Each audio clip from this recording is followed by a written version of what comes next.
Hey everybody, this is Sam Ballard from the RPM Podcast. Planning an event and looking for a great time? Go no further than RC2U Racing for all your portable family entertainment. RC2U turns any occasion into a competition. Check them out online at rc2uracing.com. And here we are again, episode 159 of the Revolutions Per Minute podcast. Josh, who thought of that name for the podcast? It was mostly me. I was hoping we could find some, other or alternate, meaning for RPM, like racing podcast, and then we couldn't figure out the M. So was there any other names that you thought of that didn't make the cut, and RPM was the one you chose? There were a bunch, and I'd have to go back to the old messages and. That's a little homework assignment for you. I like to hear some of the other names and the ones that didn't make the cut. But I'm Scott Riggleman, the host of the RPM podcast. We don't know where the name came from, but Josh says he does. I'm the host here at the Edge of the Divorce Motorsport Studio in Manchester, New Jersey. My brother Tim Riggleman is up in his studio in Farmingdale, New Jersey. He was the spotter for Anthony Cecily in both the modified tour type race at Turkey Derby and the Wall Stadium modified race at Turkey Derby. Tim, how are you?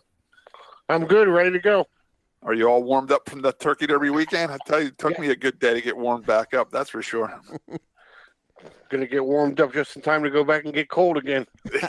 Basically. And we have Joshua Matthews down in, I have a tough time with your name. Joshua Matthews at the Matthews Family Studio down in Waretown, New Jersey. Josh is the driver of the number 357 Outlaw dirt stock car for Chris Felber Racing. Josh, how are you? Trying to figure out the trailer situation. Like most racers, he had, for a long time he had a trailer and no race car. Now he's got a race car and no trailer. So he's trying to get everything together. Did you find your transponder though? I have yet to find that as well. I've been digging. I tore this entire.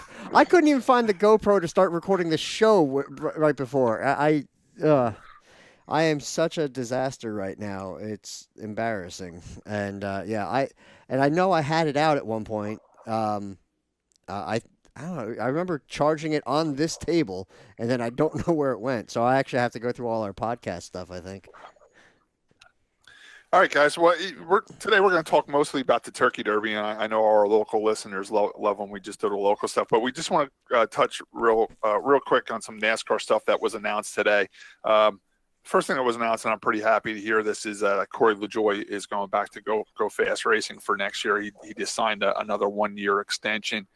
A lot of people got a little nervous that Corey might lose that ride because they just signed a big affiliation with Stewart-Haas Racing, and they were afraid that Stewart-Haas was going to put one of their drivers, such as like Cole Custer or Daniel Suarez, over in that car.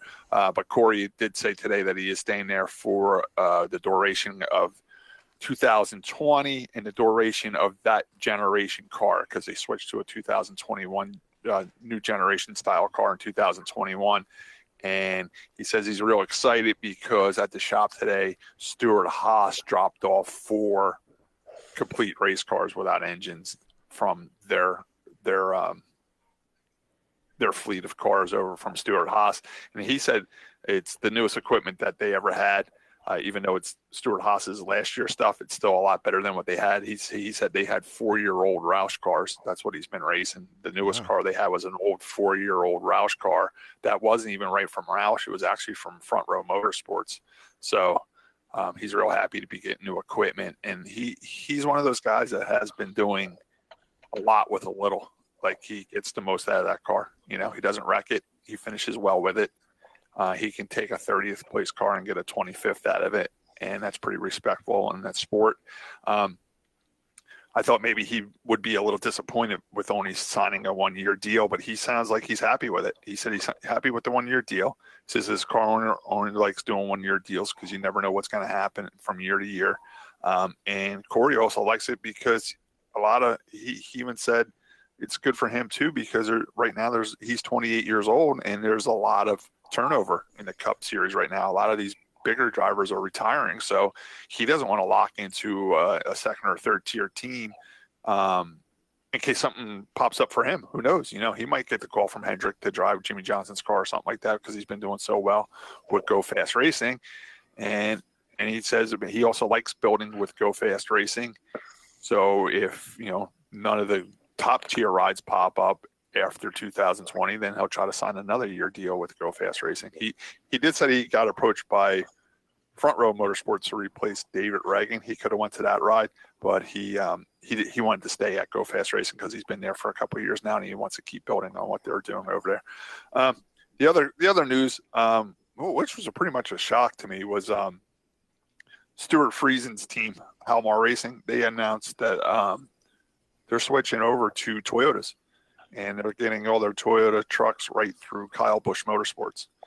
So they think that's the next piece to them winning the championship. They fell a little short this year. They did make it to the Final Four down at Homestead, but they weren't able to win it. I think they ended up fourth out of the 4 cars, or 4 trucks, I should say. What were they running before?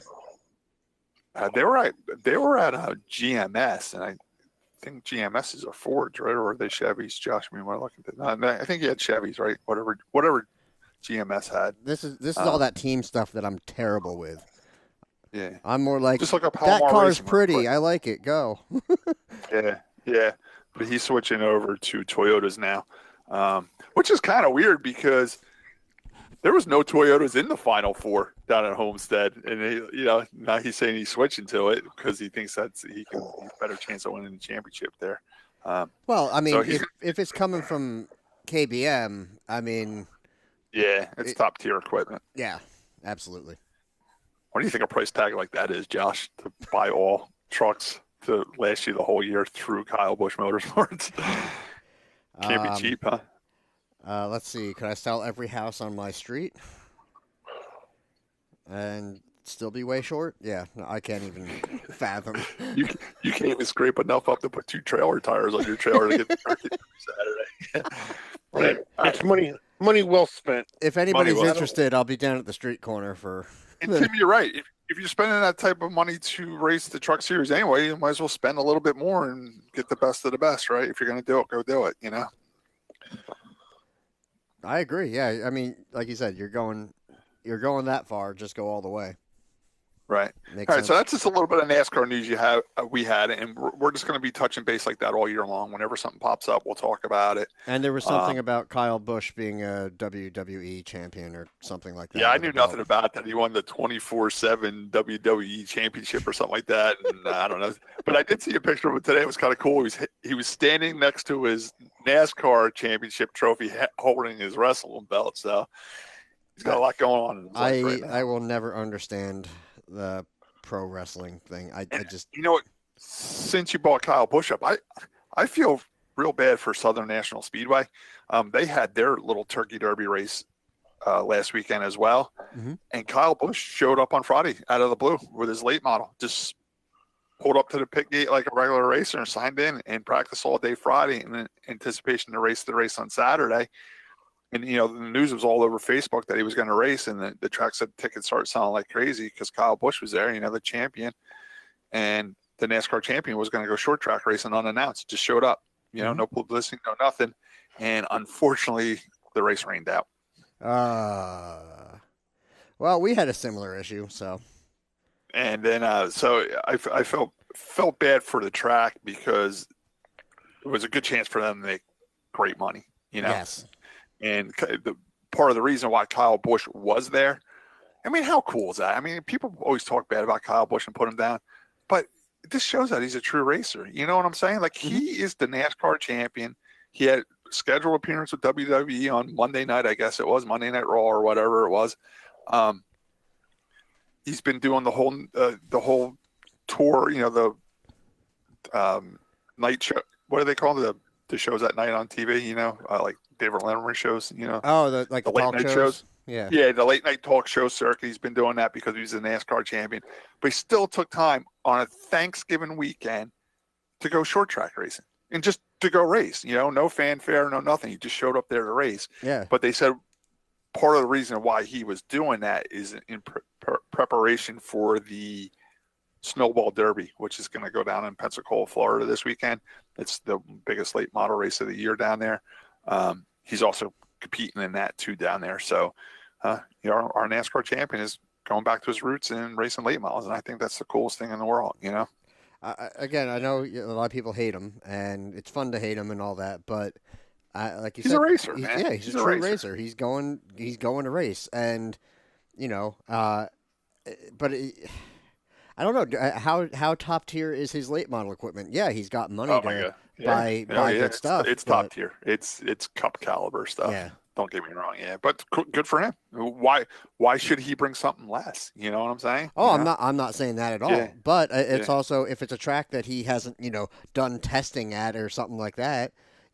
Besides a shakedown on the cars, maybe you got a local guy that has that track. I looked at something. I looked at some of the practice speeds, and I thought it was really cool that our little buddy Cody Connor. Mm-hmm. A couple of those practices, Cody was faster than Kyle. Yeah. How cool is that? That's awesome. What I'm saying? Oh yeah. How often do you get to say something like that? Yeah. Tim, do you know if your buddy Winston spots for Kyle when he goes late model racing? He does sometimes, yeah. Not all the time. Can you find out during the week if he's going to Snowball Derby with Kyle? Yeah. Yeah, see if you can find that out there. Maybe if you can text him now during the show, maybe we can get an answer from him. That'd be cool to know if he's going down there. I'd like to know if... you just putting Tim to work like that. Tim, was Winston at Turkey Derby spotting for Matt? Yes, he was. That's awesome, too. All right, so we're going to talk about our favorite race of the year, which is the annual Turkey Derby at Wall Stadium.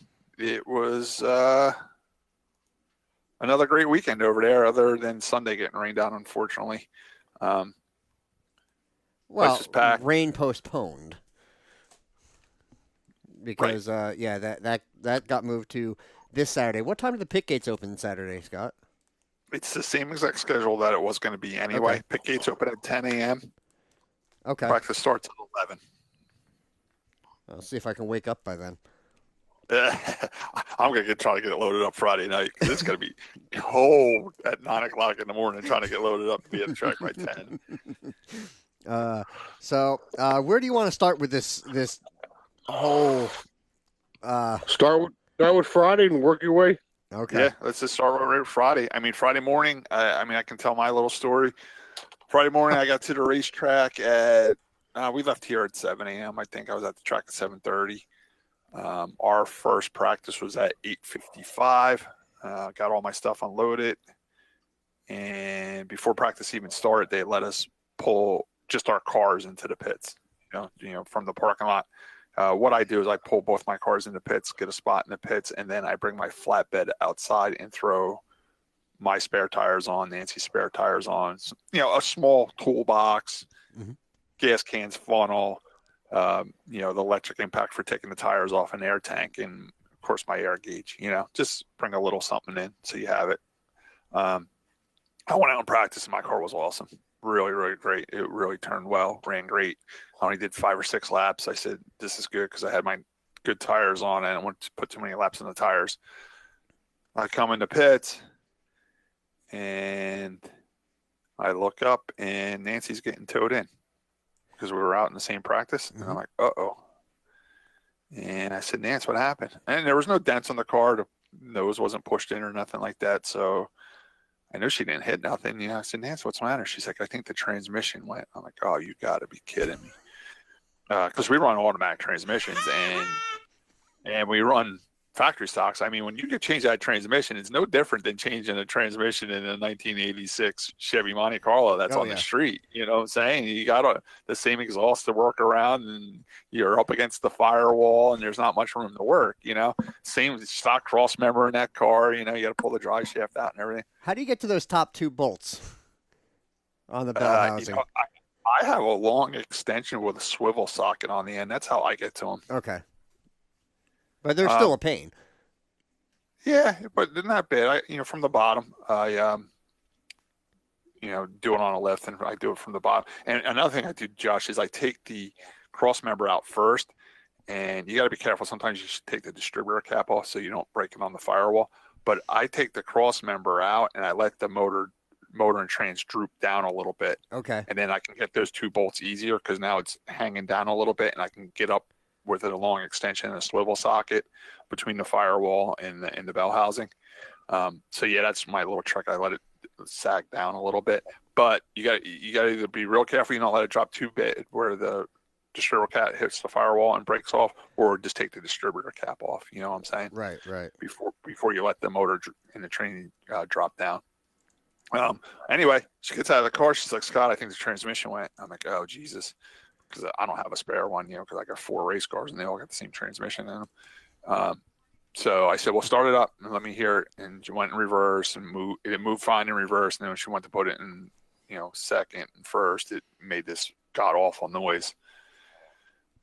So I said, there's really nothing I can do for you, Nance. I mean, the transmission's blown up. I don't have another one. I said, we buy our transmissions through Harry Reid, through our Reid Transmission Engineering, RTE. Mm-hmm. Harry is the car owner of the number 55 that his son Steven drives. I said, Nance, go find Harry. Maybe he has one in stock, built, ready to go. Maybe he has just a bone stock one that he's going to rebuild that works, and we'll throw that in. So she went to go find Harry. The pits are different on Turkey Derby. You got to look around, and they're packed in there. Nobody's in their normal spot, so you got to look around for them. So I sent her to go find Harry. And meanwhile, the kid that never talks or says anything, Mr. Brian O'Shea, he actually walks over and he says, "What's the matter?" I said, "Her transmission went." He's like, Brian talks real short. He's like, "We have one." I'm like, "Here?" He's like, "At the shop." I'm like, "Okay. Take the car to the shop." I'm like, "Take my car to your shop?" He's like, "Yeah, take the car to the shop." I'm like, "Okay." So I said, "Well, just give me a minute and let's figure out what's going on here." So Harry comes over. Harry hears it and does the same exact thing, Harry's like, "Training's blown." I'm like, "Harry, do you have one?" He's like, "No, I don't have one." So then Tim O'Shea walks up. He's like, let's just go to my shop, O'Shea Auto Repair. They're right down the street, right down 195. They're about 3 or 4 miles from the racetrack. Because from practice until the time we qualified, there's like a 2.5 hour, 3 hour gap there. Mm-hmm. It was like 9:15 and heat races started at noon, and we weren't even the first set of heat races. They had like modified time trials and everything before us. So we knew we had a little bit of time. Not a lot of time, but a little bit of time. And Tim O'Shea's like, "I got a transmission. I got a torque converter. It's not a built one or nothing. It's a bone stock one out of like a 78 Caprice with low mileage on it." He's like, "Me and Brian are going back to my shop anyway because I don't like the gears in my car. We're going to change the rear in my car. Me and Brian are going to change the rear in my car. And if you want, you can use the other lift and change the transmission." I'm like, "All right, well, now I'm doing this all by myself. It's a lot of work because they're going to be working on their own car." Mm-hmm. But Nancy had her friend Mike. We call him Big Mike. I don't even know Mike's last name, but he comes down to every Turkey Derby to help Jimmy blow it on the modifieds. And we got to know him pretty good. And he used to work at Canton Oil Pans, and I used to get my oil pans through him. And he was standing there. He's like, "Well, I'll come help you." I said, "Well, how much help are you going to be?" I said, "You build oil pans for a living." He's like, "Scott, my family's owned a transmission business for over 30 years. I've been changing transmissions since I was 13 years old." I'm like, "Get in the truck. Let's go." And then meanwhile, Todd Deege, everybody knows Todd at the racetrack. He's a very good mechanic too. He's like a fleet mechanic. He works on like heavy equipment, cars, race cars, everything. And he was standing there too. And I said, I know Todd's a good mechanic because I do his towing. He has a little repair business going on, and I tow a lot of stuff to his business. I said, "Todd, what are you doing?" He's like, "Nothing." I said, "I'm going to change this transmission. Can you give us a hand?" He's like, "Yeah, I'll give you a hand." So I knew I had two good guys to help me. So we just threw the car in the flatbed, Nancy's car in the flatbed, and we left the track at 9:15. Drove to Tim O'Shea's, got the car up in the lift, got the transmission out. We even changed a few things for my transmission to the stock transmission. Just like for the cooler lines and all that stuff, put fittings in it and stuff like that. Mm-hmm. And change the vent tube and stuff like that so it didn't leak. And we were back at the track by 11:45 with the car running again. We made it back plenty of time. Yeah, it really worked out good. So I just want to say thank you to Brian O'Shea and Tim O'Shea for helping us out in that jam and getting Nancy back out there. Unfortunately, later Monday, I went back to O'Shea's, picked that transmission back up. The one we left there out of Nancy's car that went bad, and I took it back to Harry Reid. I helped Harry carry the transmission into the transmission shop. And then I went back out because I took the torque converter off so it would be lighter to carry into the shop. And I went back out. I rolled my strap, back up and put it back in the tow truck. And I moved the tow truck out of the way because I was parked by their bay door and I didn't want to block traffic. And I picked the torque converter up to carry it back in. When I picked the torque converter up, I can hear all the fins inside rattling around. Oh. So then I'm like, oh my God, it's not the transmission. It's just the torque converter. So by the time I walked back into the transmission shop with the torque converter in my hand, Harry had my transmission apart already within like 10 minutes. And I'm like, Harry, it's not the transmission. I took the torque converter and rattled. He's like, man. And it kind of, it's a good thing and a bad thing. There's nothing wrong with my transmission, and the torque converters are cheaper. But I could have just changed the torque converter at Tim's shop. You know what I'm saying? Yeah. Instead of changing the whole transmission. So, why did it go okay in reverse, but made the horrible noise in drive? Because the torque converter doesn't change direction. Yeah, that I don't know. I really don't know. So anyway, the transmission was apart. He's like, it's already apart. Everything's brand new in here. There's no metal on it, no nothing. Let's get a new seal kit and a new gasket kit and put all new seals and gaskets on it, and I'll get you a torque converter. And the transmission's all done. We're actually gonna change it back tomorrow. I'm gonna put hers back in tomorrow. Okay. So how did her car do the rest of the day, Scott? Now that you got the transmission. Well, she only there was a lot of cars there. We may as well do the factory stocks first. There was 33 cars there fighting for 24 spots, which I don't like. I don't know why they couldn't start more. I mean, the Cliff Cross race, I think we started 29 over the summer. You know what I'm saying? Scott, I've been there when we ran 36 cars. I know. I just start them all. It's factory stocks. It's Turkey Derby. And if you want to cut it at 30, then there's a good number. Cut it at 30. But I don't know why we got cut back to 24. Nancy was in a heat race that she started 10th in. They were taking 5. She finished 6th. Then she went in the Conti, and they originally told us they were going to take 6. She was starting 10th again. And she got into an accident, but they only ended up taking 4 anyway. So, the car got a little wrecked there in the end. But we got the parts on order, and they're going to be here Thursday. So I'm going to try to fix that Thursday night, Friday morning. So, yeah, I mean, she had a little bit of a rough Turkey Derby, but Turkey Derby's tough, man. Yeah, it's really tough over there. And then she wasn't the only one that didn't qualify. There was a couple other good cars that didn't make the show. Well, Jerry Koenig is, Jerry Koenig missed the show, and he's got feature wins under his belt. Matt Malachak in the 3 car, he runs very well. He was doing 16.0s in practice. He didn't make the race. There was a couple other people too. I can't quite think of them now, but there were some pretty good cars that didn't make the race, and I was a little disappointed that they didn't at least start 30 cars. You know what I'm saying? Because usually if you got 33 show up or 32 show up, a couple will have problems in practice in their heat race anyway and not be able to run the feature anyway. So it's not like you're sending 2 or 3 cars home. There's usually a couple guys that have problems anyway, mechanical problems, and they're back on the trailer anyway, you know? Right. Just start them all. It's Turkey Derby. It's a factory stock division. The fans love it when they see that many cars down on the racetrack. You know what I'm saying? I don't know. I just wish it could more. I mean, I like that there were that many cars, and I hate seeing anybody get sent home. Especially you had what's his name, Casagrande from Evergreen coming down, and he didn't make the race. But he's one of the guys that had problems though too. You know, I think he dropped out of his heat race and his Conti, so he was having mechanical problems. And then in a weird twist of events, they did have an alternate, first alternate, which was Anthony Pancos in the 71 car, and he actually made the race because the consolation winner, Brian Osborne, a little heartbreaker for him. He brings a brand new race car to the track. He qualifies for the show. You know, he wins the consolation race. While he's waiting to go down on the track, a rocker arm broke off in the motor. So he wasn't able to go down for the feature, but that allowed the 71 car, that was the first alternate, to make it down for the feature. I don't know. I just wish they would have started more. I can understand. All right, there's 33 here. We can't start 33, but why not 30? What about like even after the Conti, or instead of a Conti, have a B main?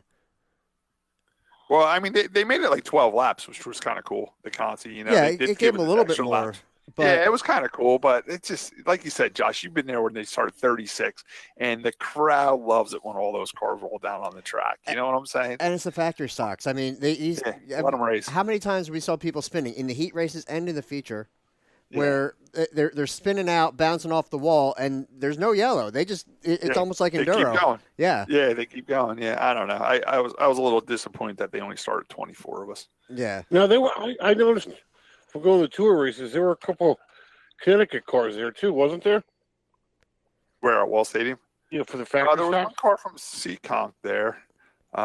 He actually pulled out for the feature and didn't have his transponder on, so he actually lost a couple laps in the beginning of the race because he had to go back in and get a transponder. What was that 26 or 62 or something like that? 67, I think 67. Okay, yeah. Then there was a number 19. He was from Riverhead. That was David White. He's a Riverhead street stock. And Josh already mentioned the number 6 from Evergreen. Yep. He was there. That was the 3 cars I know that were from out of state. Okay. I mean, it was a really. It's just you have such a strong car count for one of the most competitive divisions, and I was even talking to my dad about it. Like watching these guys, it's everybody's fast now. Oh, I know. It's not even. I tell you what, I started 14th, and it took me 30 laps or whatever to get up to like 5th or 6th, and I was kind of sitting where I wanted to be, and then under that red flag, my car wouldn't start back up, so that kind of ruined my day. Did you get that issue resolved? Do you think? Yeah, I mean, under the red flag. I was a long red flag when Ricky Collins hit the sand barrels. It took him a long time to repair the sand barrels. So when I was sitting there, I pulled ahead and I talked to Ryan Flores. You know, he was the next car next to me, so I just pulled alongside him and we shut our cars off and we were talking under the red flags. And what I do is, under a red flag condition, I'll shut my car off for a little while and then I'll start it back up. Number 1, to see if it'll start back up. Number 2, to circulate the water out of the radiator so it keeps cooling down, you know, while you're sitting there. Mm-hmm. So me and Ron were talking. I say, hey, Ron, I'm just going to start my car and make sure it starts and circulate the water through the radiator. And he started his started up, mine started up. We shut him back off. We start talking again. I go to do it again. It starts up, but it's running real rough. And like when I'm revving the gas up, it's like struggling to get up to like $3,000. I shut it back off. I said to Ron, I said, I got like a plug wire off or something. Something ain't right. And then when they threw the yellow, you know, went from red to yellow, it wouldn't start at all. Then I'm like, man, it feels like a fuel pickup problem. I said, and me and him were sitting between 1 and 2, and I was on the outside. So I was sitting at the steepest bank part of the racetrack, you know? So I'm like, well, maybe just, you know, I'm down to 5 or 6 gallons, and maybe sitting on the bank and my, you know, the fuel pickup is on the right side of my fuel cell. Maybe it's just away from it. So I had the push truck push me down onto the flat of the track, and it still wouldn't start. They pushed me into the pits. I'm trying to start the whole time going through the pits. It won't start.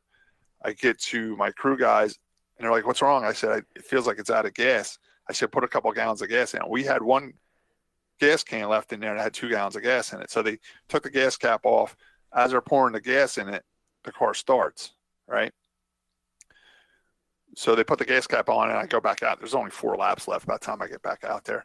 So I do the 4 laps. The car runs great for the 4 laps. And I'm like, well, I said to George, because he filled the cars up when I was at O'Shea's, you know, changing the transmission. He's like, the car's full. It was full.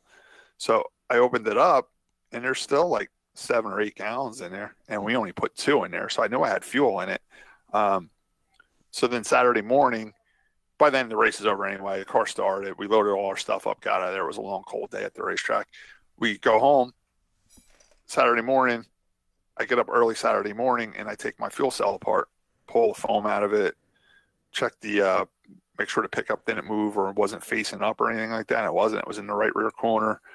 It was right where it was supposed to be. I got a trick too. I don't run that bat thing that you can buy on the bottom that looks like a flipper, you know? Okay. It's just a regular piece of fuel hose. And what I do is I cut it on an angle, because one time I just cut it straight and it would actually suck itself up against the side of the tank. So you cut it. That's a trick. If anybody wants to know, you cut it on an angle so it can't suck up against the side. And you know, if it does, fuel still gets in. We took it all out. It wasn't soft. It was, wasn't, dry rotted or anything like that. It was working fine. I took my fuel filter off. There was no foam in it. We put all the foam back in the fuel cell. Checked the fuel shut off. The easy stuff. Fuel shut off was open. But by then it's like 11:30, and I promised Diane I'd be back at the track with the tow truck around noon or 1 for the features to do the towing. So I said, whatever. Most likely going to rain out Sunday anyway. I said, and it's running now. There's nothing else I can do. So, so then Sunday when they announced that it was raining, I worked on it some more. I took my carburetor all apart and checked make sure that there was nothing in the jets or nothing like that. It was all clean. And then I'm like, you know what? I'll just change the fuel pump for the heck of it, So I put a new fuel pump on it too. So there's really nothing else I can do until I get to the track again. So is there any check chance? all my fuel lines. Is there any chance just you sitting on the banking like that maybe just sucked a little air at one point?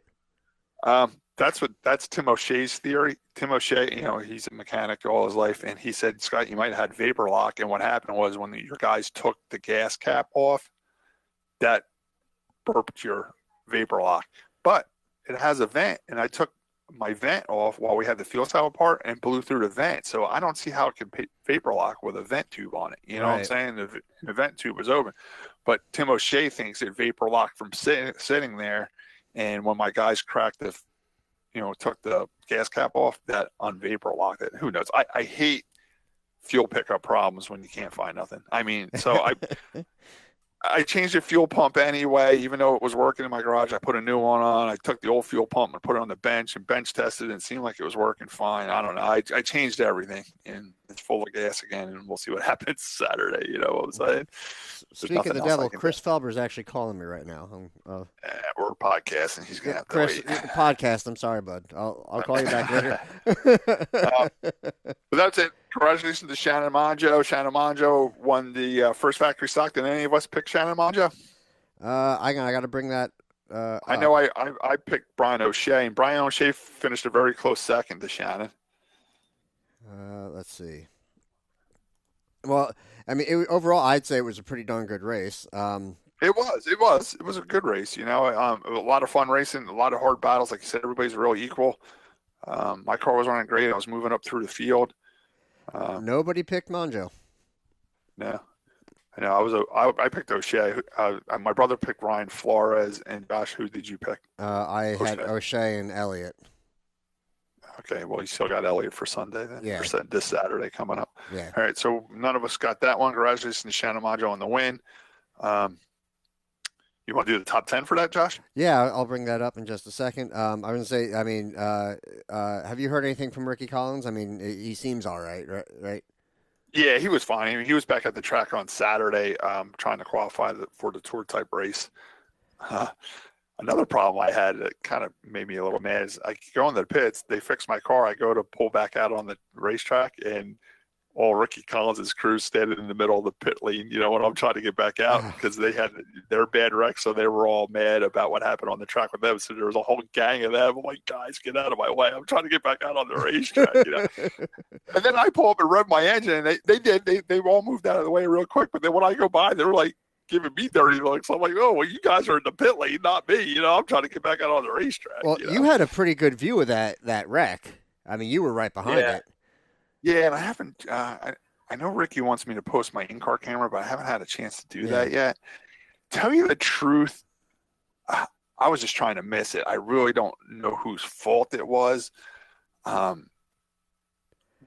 I just know that Ricky was going up and John was coming down, and I could see the sparks flying in the smoke and everything, and I was more looking to my left to get down into the infield or down low to get past them, and I really didn't see who made the contact first. Well, well, we've seen, somebody had video of it from the grandstands. I don't know who, but it looked. I mean, Ricky is an aggressive driver.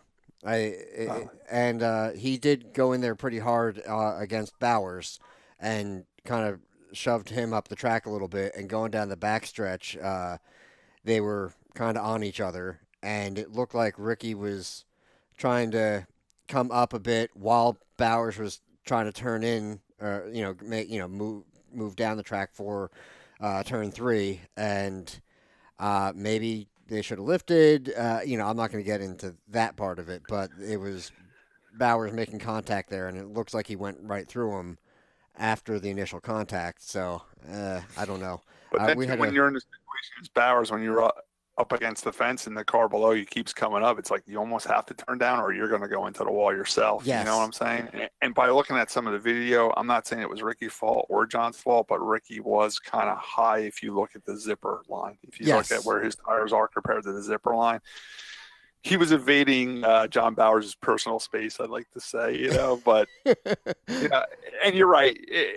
It was one of those. It's definitely one of those racing deals where Ricky was kind of high and John kind of came down to protect from getting into the wall, where John could have lifted and let Ricky come up, or Ricky could have stopped coming up and But stayed I'm low. sure I'm sure John was also kind of ticked because he just got door slammed going into one, and you don't want to give that spot up too easy. I've been there. It was where two drivers were running very offensively and no one was defensively, and neither gave him an inch, and Ricky got the worst of that deal. It was sad to see. And obviously that this has been the big topic this week. Whose fault was it? And look, either way, I never want to see a driver hit that wall, that corner, driver's side first. That was a very, very scary wreck. I'm glad to see Ricky is okay from that. Well, he pulled away from it pretty quick because he was angry. So, I mean, he was angry, but he did put a picture on Facebook, and you can see the Nerf bars bent into the door bars, and the door bars are even bent a little bit right where he was sitting. So that's a scary hit. The Sandbarrels did their job. Ricky's young; he can take a hit like that. Thank God he's okay. We had a very similar accident with Jerry and Brian O'Shea last year, or was it earlier this year or last year? A very similar incident where Jerry was coming up because of a car coming back onto the track, and Brian was making his turn down into three, and bad timing, and So Tim Majek also hit there pretty hard this year too. Mm-hmm. It's been a hard hit spot this year. Another way I look at it, I mean, the officials in the tower, they never sent John off the track, so they must have seen it that it wasn't John's fault, Right.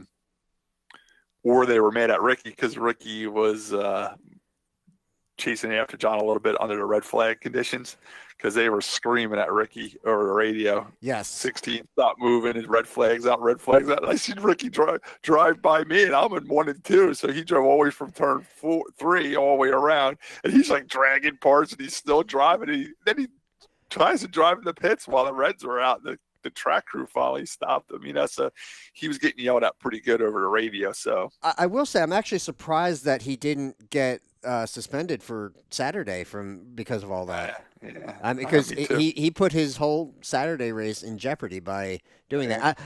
I get being upset, but but you're mad. You're probably mad at John. You're mad. But you got to remember, the track crew's out on the track. They have nothing to do with it. And when you're moving under red, that's who you're putting in danger. You're putting in the track crew themselves in danger. You know what I'm saying? Mm-hmm. Especially when he's going through the middle or around. It was kind of funny, though, because you see the ambulance coming down to tend to Ricky, and Ricky's driving away from the ambulance. It's kind of funny. Screw that, yeah. And speaking of the sand barrels, there was a pretty hard wreck in the late model race where one of those guys ended up in the sand barrels. So was that Greg Miranda again? I don't know. No, he wasn't in the race. Or was it Andy Gamble, the 99? I seen that 99 come in wrecked in real bad. Yeah. Andy Gamble was finished last, so most likely it was him. Was that right at the beginning of the race? Honestly, that late model race, we'll get into it later, but that was a wreck fest. They couldn't get out of their own way, and I don't know what point of the race it was because the whole race seemed like a red flag, but with only 12 cars too. So anyway, glad Ricky's doing all right, and it was a really good race. I mean, you had a couple cars spinning around. There weren't too many cautions. It was just the one thing that took the longest was that red flag for Ricky's wreck. Otherwise, it was intense. O'Shea had a good run on Monjo a few times. I mean, couldn't get by him, but he was holding with him. And it was a ways back to Hellberg in third. Those two were walking away. And a lot of great battles. Hopefully there'll be a factory. I tell you, the whole race, it felt like I was alongside somebody or trying to pass somebody. Like it felt like I was in some type of battle the whole race, which was pretty exciting and fun. That's the best type of race, I think. Yeah. Well, hopefully somebody puts together a factory stock video and puts it on YouTube or something. I don't know. We'll see. But that would be really cool to see. But it all depends, I guess, on how many people upload, or get their in-car files. So with that, the RPM podcast top 10, Shannon Monjo gets the win, followed by Brian O'Shea, Joey Helberg, Billy Both, John Carpenter, Kevin Flores, Elliot Wall, Mike Montano, Joe Monjo, and John Bowers. So then I guess we can talk about the late models since we already talked about them a bit. They actually had heats. It was How many cars amazing. did they have? Like 13 or 14? 12. Well, 12 in the feature. So, I mean, unless somebody had a problem in the heats. I think there was 13 there. Okay. There were some good cars, but now Shannon had that field covered. Shannon was just driving away after every damn restart. He would just go and drive and drive and drive. It was awesome. And then I forget what car it was. Was it a 42 or something? 43, right?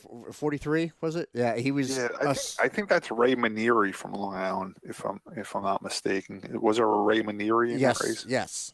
Yeah, he's the 43 car. He was awfully. He was well off the pace and just driving around, and he was running high. It looked like, and now nobody was really looking at that, and I don't think Big Jim even caught the incident because there was action going on in like 3 and 4 at the time. The best guess that I've heard so far is that he saw the move over flag, but by the time he moved over, Shannon was already there, and Shannon basically drove over top of him and spun out in 1. It was just so they ended up parking him after that, and Shannon, having to go to the rear, ended up working his way all the way back up to third, and he probably would have been a little bit farther, but he made an aggressive move on one of the cars and kind of spun him out. So. Right, got sent to the rear, right? Yes, yeah. And so going to the back twice and still ended up third, which is a hell of a drive. But, I mean, it was... But the only thing is when you go to the back in that race, you're 5th. Yeah. That's true. Yeah, there were a few cars that were lapped down. But, like they just couldn't stay out of their own way. It was kind of a ridiculous wreck. But I don't know. It was strange. I like the late models. I think they're really awesome cars. But man, that race was kind of a mess. So the top 10 for the limited late models was Chris Turbush, Jared Hayes, Shannon Monjo, CJ Lehman, Brandon Turbush, Pratt Brown, Brian Doyle, Jeremy Dorr, Ray Manieri, and Michelle Mormon. Now for the TQs, all they had was Jeffrey Sutton gets the win. We had an earlier press release that we shared via the page, but all I have at my fingertips right now is that Sutton got the win there.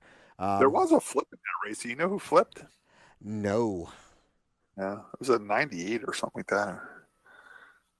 Pretty scary flip, too. Yeah. Anything like Ronnie's from... No, it wasn't as bad as Ronnie's. No hang time. Not as high as Ronnie's. But anytime you flip, it's scary, Now, something. Do you want to go to the Sportsman next? Sure.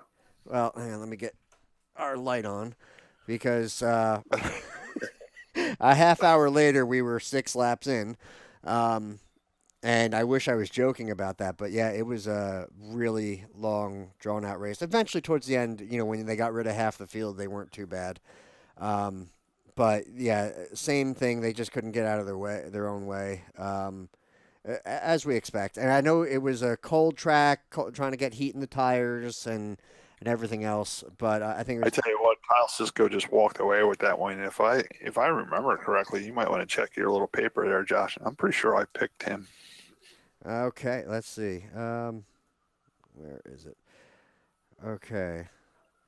Well, where is it? We all picked Monjo for the late models, by the way, so we were all. So we were all wrong there. Scott, yes, for the Sportsman, you did pick Cisco.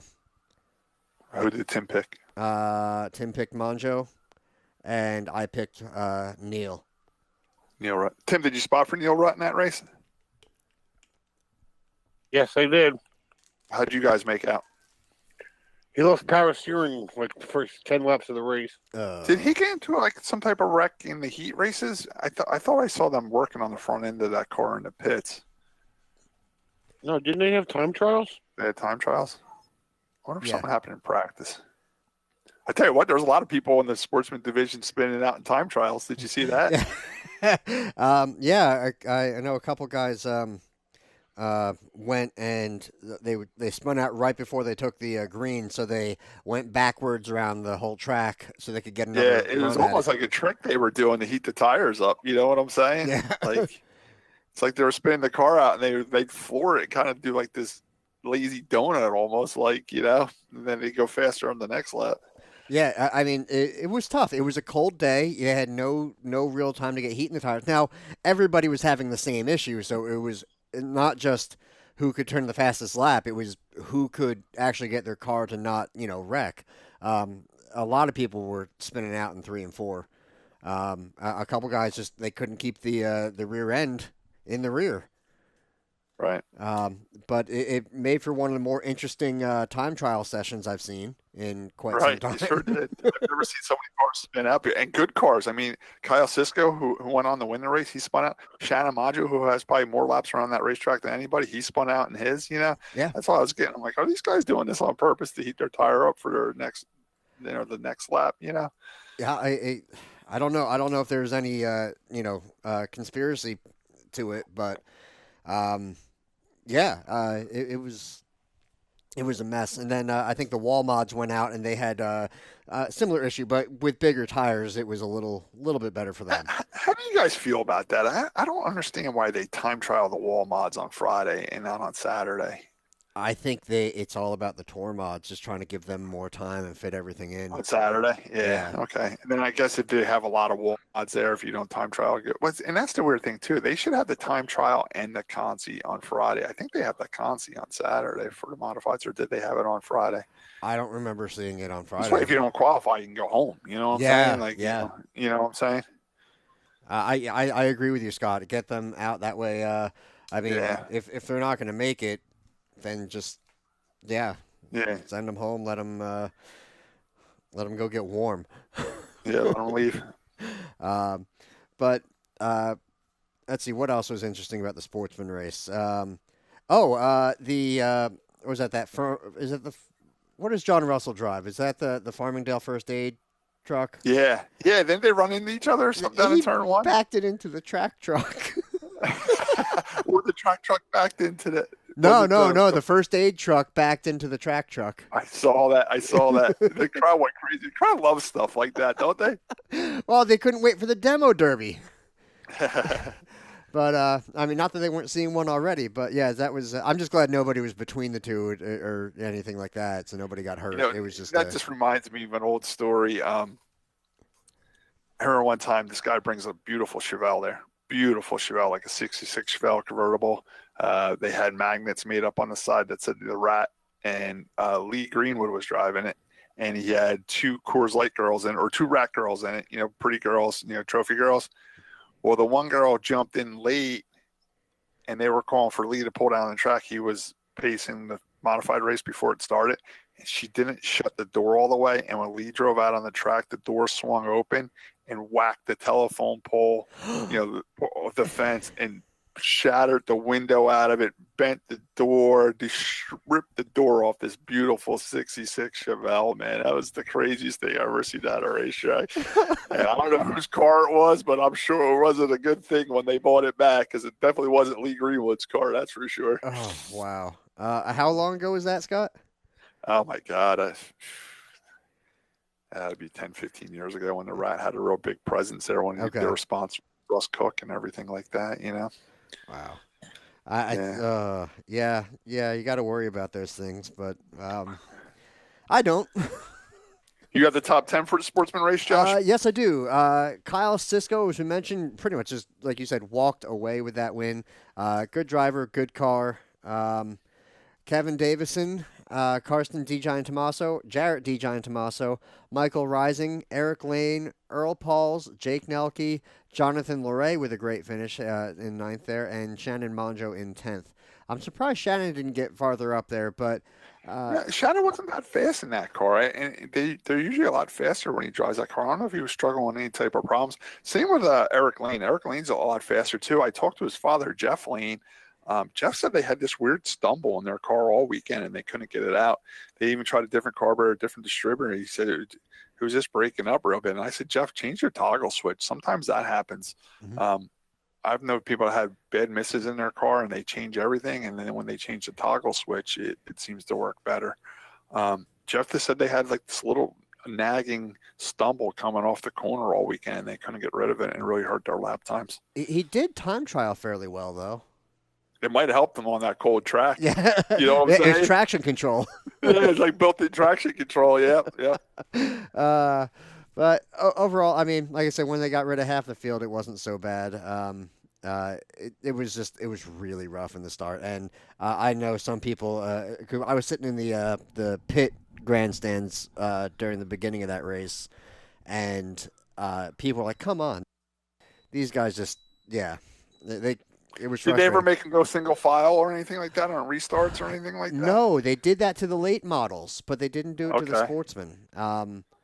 I don't know why. I don't know. They it's weird. As soon as it's a type of a modified, gets special treatment, or that's how I see it. My dad and I ended up going to that warming tent by the tower. And Did just- you? Was it warm in there? Yeah, they had two kerosene heaters blowing hot air into it, so it was pretty warm in there.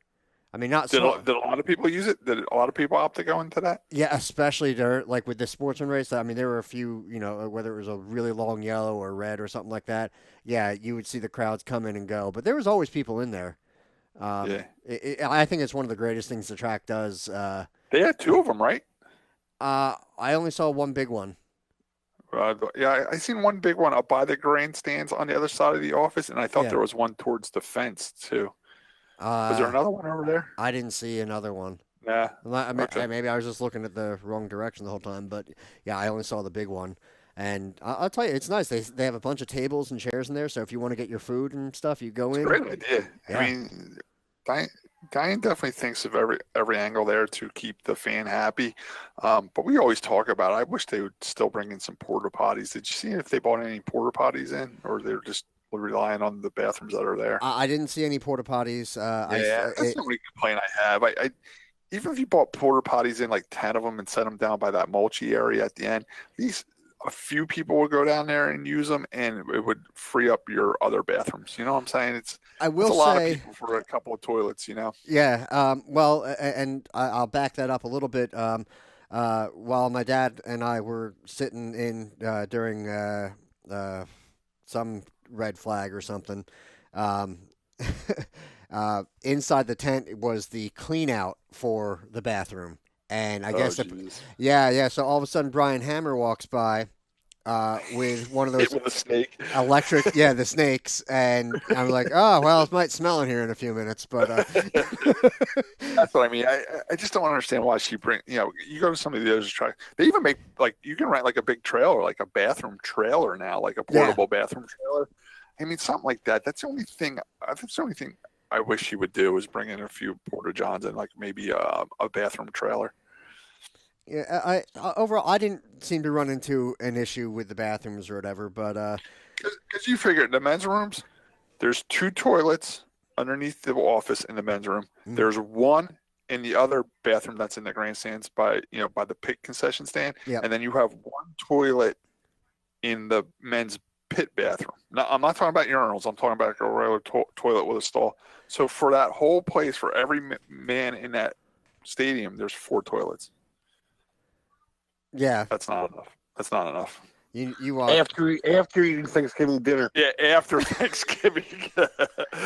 So, Well, but But you know, really though, what might help it is all those campers out in the park. And a lot of people just probably walk back to their camper or have a friend with a camper and go use the bathrooms in their campers. That might help it a little bit. I know there is a few porta johns way out by the quarter midget track too, but a lot of people don't know they're out there. You know. Yeah, there's usually 2 or 3 right by there. Another thing that absolutely amazes me is why don't they put a porta john down in the infield for the track workers? Like they got a whole. They got a whole. One theory, just one theory. Yeah, hear me out. At some point a truck has to either service it or haul it in and out, and that banking. Yeah, maybe. Yeah, maybe. I don't know. That's all I can say is maybe there's an issue. But they are on skids. They could drag it up the banking or push it up with the forklift or something. Maybe. What are you, Johnny Knoxville?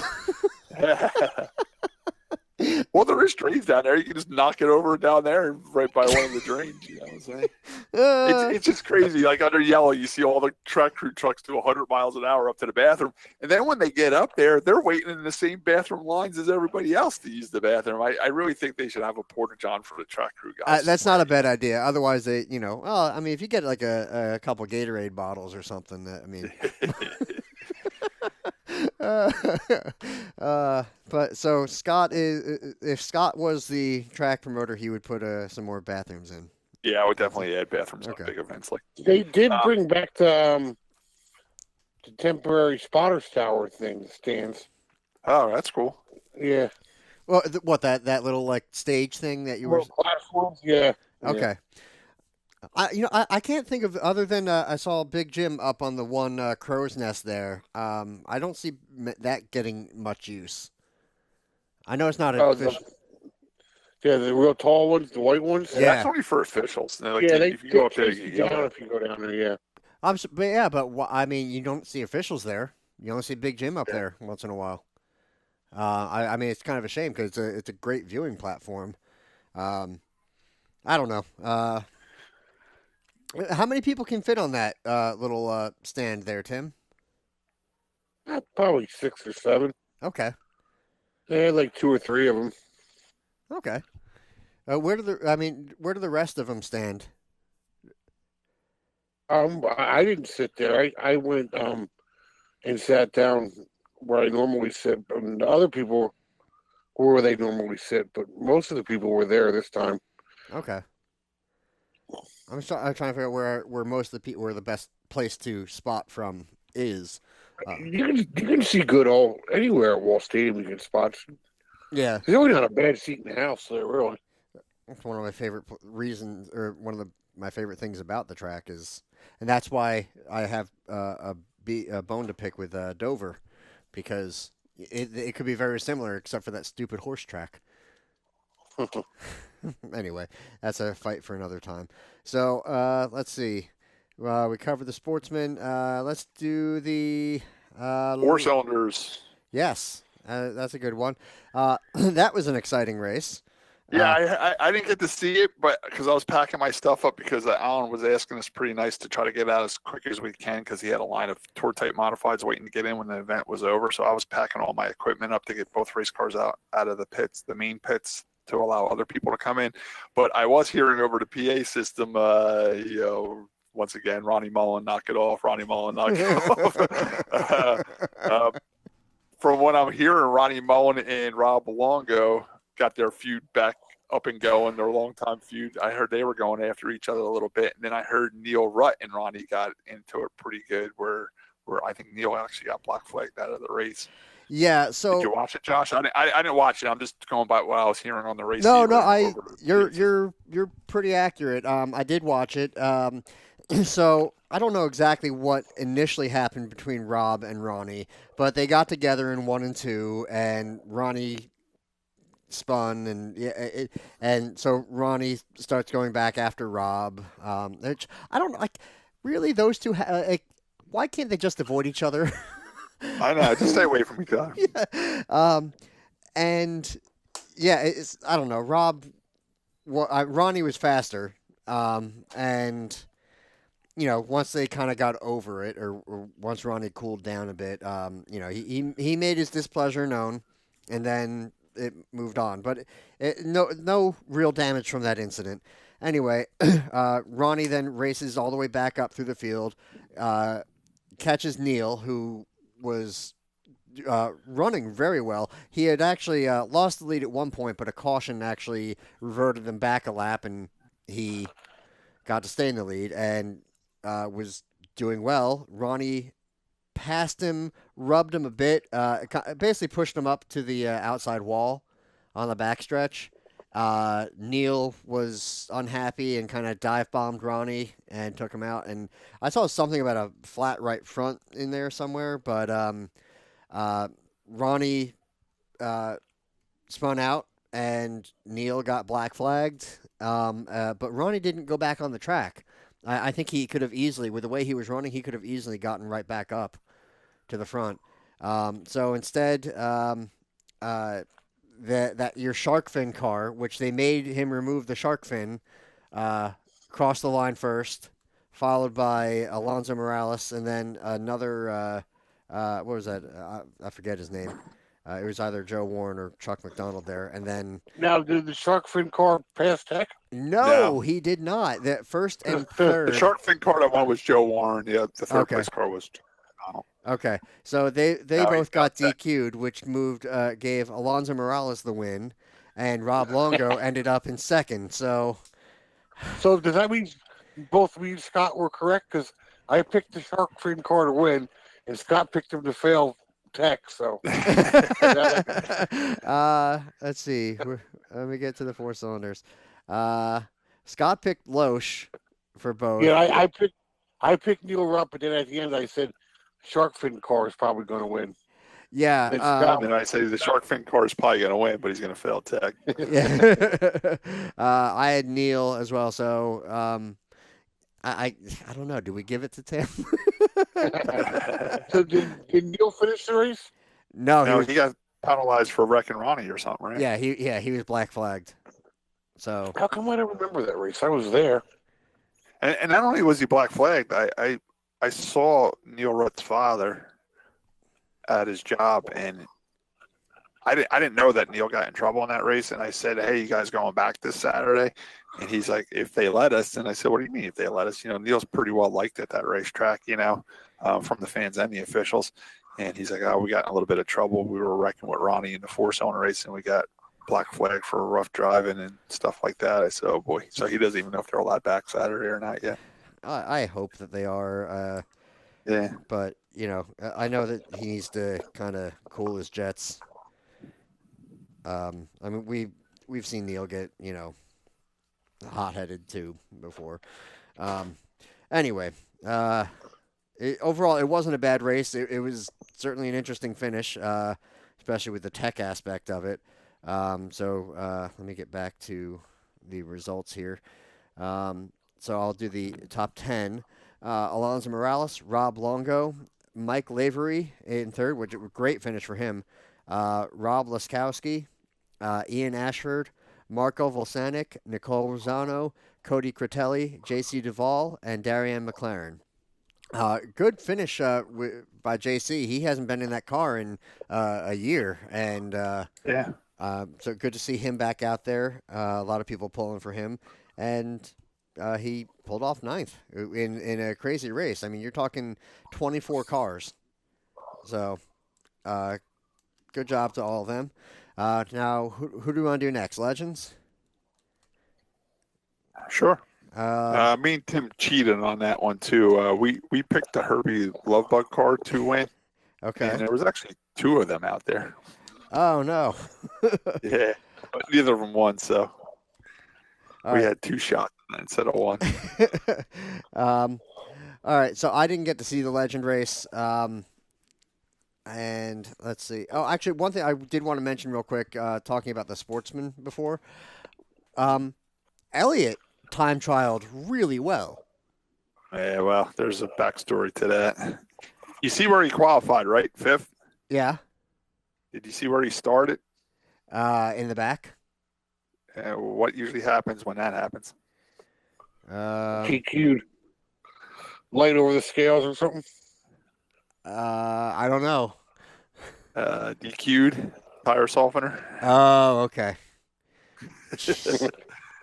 All right. Well, I mean, he was doing really well with that car, so I mean, I've never seen him in a anything other than a factory stock. So I mean, He's raced Sportsman before. okay. And not only is he good at driving a Sportsman, that's what he grew up with. Me and him talked about this week. Like his father always owned modifieds. His family's always owned modifieds, Sportsman modifieds, but modified type cars.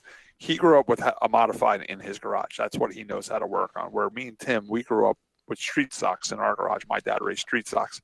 And Elliot's good with a modified. He really is. He can drive them well, and he can set them up and work on them well. He did very good. Even when he had to go buy new tires because his other tires got cut up with a razor blade by Tech once they realized what they were. So yeah, Tech wasn't playing any games. They really cut him up like that? Yeah, what they're doing now, not only Elliott, even after the feature was over, the guys that finished up front, when I was sitting in line to get ready to go out on the racetrack, I'd see people walking away from Tech carrying tires off the rim. I'm like, what's going on here? And then when they walked by, there was like a 3-inch square cut out of them. They cut sections of their tires out, and they're actually going to send them back to Hoosier to the lab to see if they've been treated or not. Wow. Okay, so they're taking it seriously at least. Yeah. I remember a while ago, the guy Tommy that helps Andrew Krause on his race cars. Yeah. One of his main pit crew guys. He said they learned that at in indoor racing. When guys got caught soaking tires in the indoor race, the track officials will actually drill holes right in the tires right then and there, so they couldn't make their way back onto the car. Now, and they don't care if you paid $150 for them. You soaked them, and they're illegal. They're no good anymore anyway, so they drill holes right in them. So I guess when Ellie got caught with the tires, they either cut them so he can use them, or they cut a section out so they can send it to the lab to prove it. You know what I'm saying? Well, again, I'm glad they're taking it seriously like that. But I was going to say, like, what if you found a place that allowed you to use the tire softener and you could use those tires elsewhere, and now they're cutting them up on you? That would be my only argument. But again, you were trying to cheat, so maybe you deserve it. And that all goes back from the North-South shootout this year, where Burt Myers went down there and they cut a section of all the top guys' tires out and sent them to the lab and got them checked. So that's something new Hoosier's got going on now. So good. Anybody listening, because I hate soaking tires, man. It makes a mess. It's expensive. I don't mess with that stuff, and I'm glad that tracks are standing up against people that are doing it. So that's what I did notice, and I talked to Rob Heyer. He said, "Yeah, we're cutting sections of the tires out. We put them in plastic bags, mark them, and we send them to Hoosier. Hoosier has a lab that can test for this stuff." So that's how they're doing it now. Now, Scott, I thought there was now when you said there was backstory to the Elliott part, I actually thought you were going to go a different direction with that car. Haven't you driven that car before? Yeah, that was my old car. It was it's a 91 Raceworks. It's an old car. It's a 91 Raceworks that was originally started as a Frankie Borwick car. Frankie Borwick raced that car on the tour. The Gascos bought that off of Borwick, and I raced it as a crate car. I have 2 second place finishes with that car at Turkey Derby. Once behind Shannon Monjo and once behind Robert Geibel. Okay. I also, in 2008, I also ran that car as a sport modified at Evergreen. That was the year that Wall Stadium did not open. Okay. I finished 4th in points with it up at Evergreen. And then when Wall opened back up, I ran it as a Wall modified, and I finished 4th in points at Wall with that car too.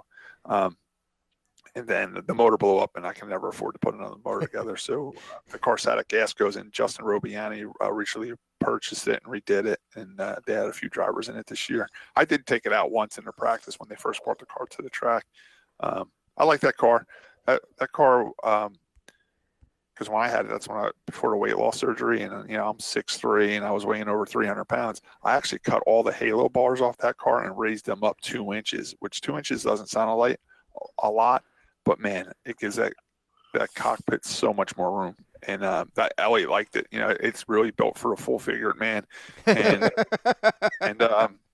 like you don't have to cut the door out. How some guys cut the door out. They have that little hinged. Yeah, you don't have to there because I raised the roof up a little bit, and because I had to raise the roof up because when I was sitting in the car, my head was sticking out of the roof bars. So we made all new Halo bars. I'm picturing you just. Yeah, it's the high top. It's an HHR, high headroom. Yeah, no, Elliot liked it. Elliot did a lot of work on that car. He did nice. He put, he set the car up himself, put a whole sway bar on it himself. It was one of the suspensions set up, and he had the car working good. And that's another thing that bothers me. Like, sometimes he soaks tires, and he doesn't have to. He's good enough without it. You know what I'm saying? Yeah. And he put regular tires on for the feature, and he ran pretty good. I think he finished 12th. Yeah, 11th or 12th, but you got to remember he had to start that last, which was like 24th or 5th or something like that. You know what I'm saying? So, yeah. Yeah, so that's not bad considering. Yeah. So, all right. Anyway, back to the Legends. I got to see where my pick, Chris Gall, ended up. I think it was like 17th or something like that. I checked too. Yeah, 17th. Yeah. Yeah, I don't know. Do you know if that was a wreck fest or if it was a quick green? I did watch that race because that race was actually on Saturday, right? Yeah. Yeah, I did watch that race because I was there working the flatbed, so I know a lot of times I tow the Legend cars off if they get wrecked real bad. We just drag them up on the flatbed. It's easier that way. Mm-hmm. And I didn't have to tow any off. But there was a lot of like wheel hopping, like a couple of guys would spin and hop a wheel and stuff like that. But it wasn't that bad. All right. Yeah, because I know the Legends tend to be either green flag, the whole way, and it's great, or they tend to try to rip everything down. But I tell you what, beginning of the race, they were slipping and sliding like the Sportsman because they're on a hard DOT tire, street tire, and it took them a while to get some heat in their tires too and get going. Oh, I believe it. But they were also the first feature of the day. I think the TQs were. Okay, all right, yeah. But yeah. First one's on the big track. Yeah, possible, yes. So I don't know. Well, I know they do that because they don't like the rubber that gets laid down from modifieds and all that. So all right, so let's move to the Saturday portion of Turkey there. I guess we have with the Legend cars already. So I'll do the RPM podcast top 10 real quick for the Legends then. Okay. So that was Noah Corner, Dan Silvestri, Richie Davidowitz, Brandon Martinez, Dan Carter, Glenn Corner, Reagan Parent, Sean Verwees, Connor Halderback, and Matt Maring. Wow, a lot of unfamiliar names. There's been a lot of people from out of the area there. Yeah, I see Nick Van Wickle was 11th. In Chris Gall, who knows the track pretty well, in 17th. Joe Graff was 21st. Was Roger in the race? No. Did they send cars home? 27 cars in the feature. 27 cars in the feature. I think they did have like 2 consies or 2 heaters. Yeah, they had consies, yeah. Yeah, they did send guys home. See, that's what I mean. They start 27 of them and 24 of us. You know what I'm saying? They're tiny. Yeah, I understand. But I think the Cliff Krause race, we started 28 or 29. I just don't understand why we only started 24 at Turkey Derby. Yeah. I don't know where that decision got made. But then again, I'm the star them all type of guy. I don't care if there's 50 cars. I'm the same with the modified. One of the first questions I asked my brother when he comes home from a tour type week, NASCAR tour weekend, I'm like, Tim, did they all start? And a couple of times he's like, yeah, they sent 2 cars. I'm like, I hate that, man. Just start them, man. You know what I'm saying? But by halfway in the race, you're glad they're out there because you're losing cars anyway, you know? Yeah, I mean, what's it really going to hurt? I mean, I know if it was... Let's talk about... We've been through an hour of this already. Go next one. Which one? Oh, because aren't all the factory stocks? Yeah, it's over. Well, maybe they'll listen. All right, so what do you want to move to, Tim? Your beloved modifieds? Let's do the modified tour type race. Okay. Tour modifieds. I heard it was an interesting race.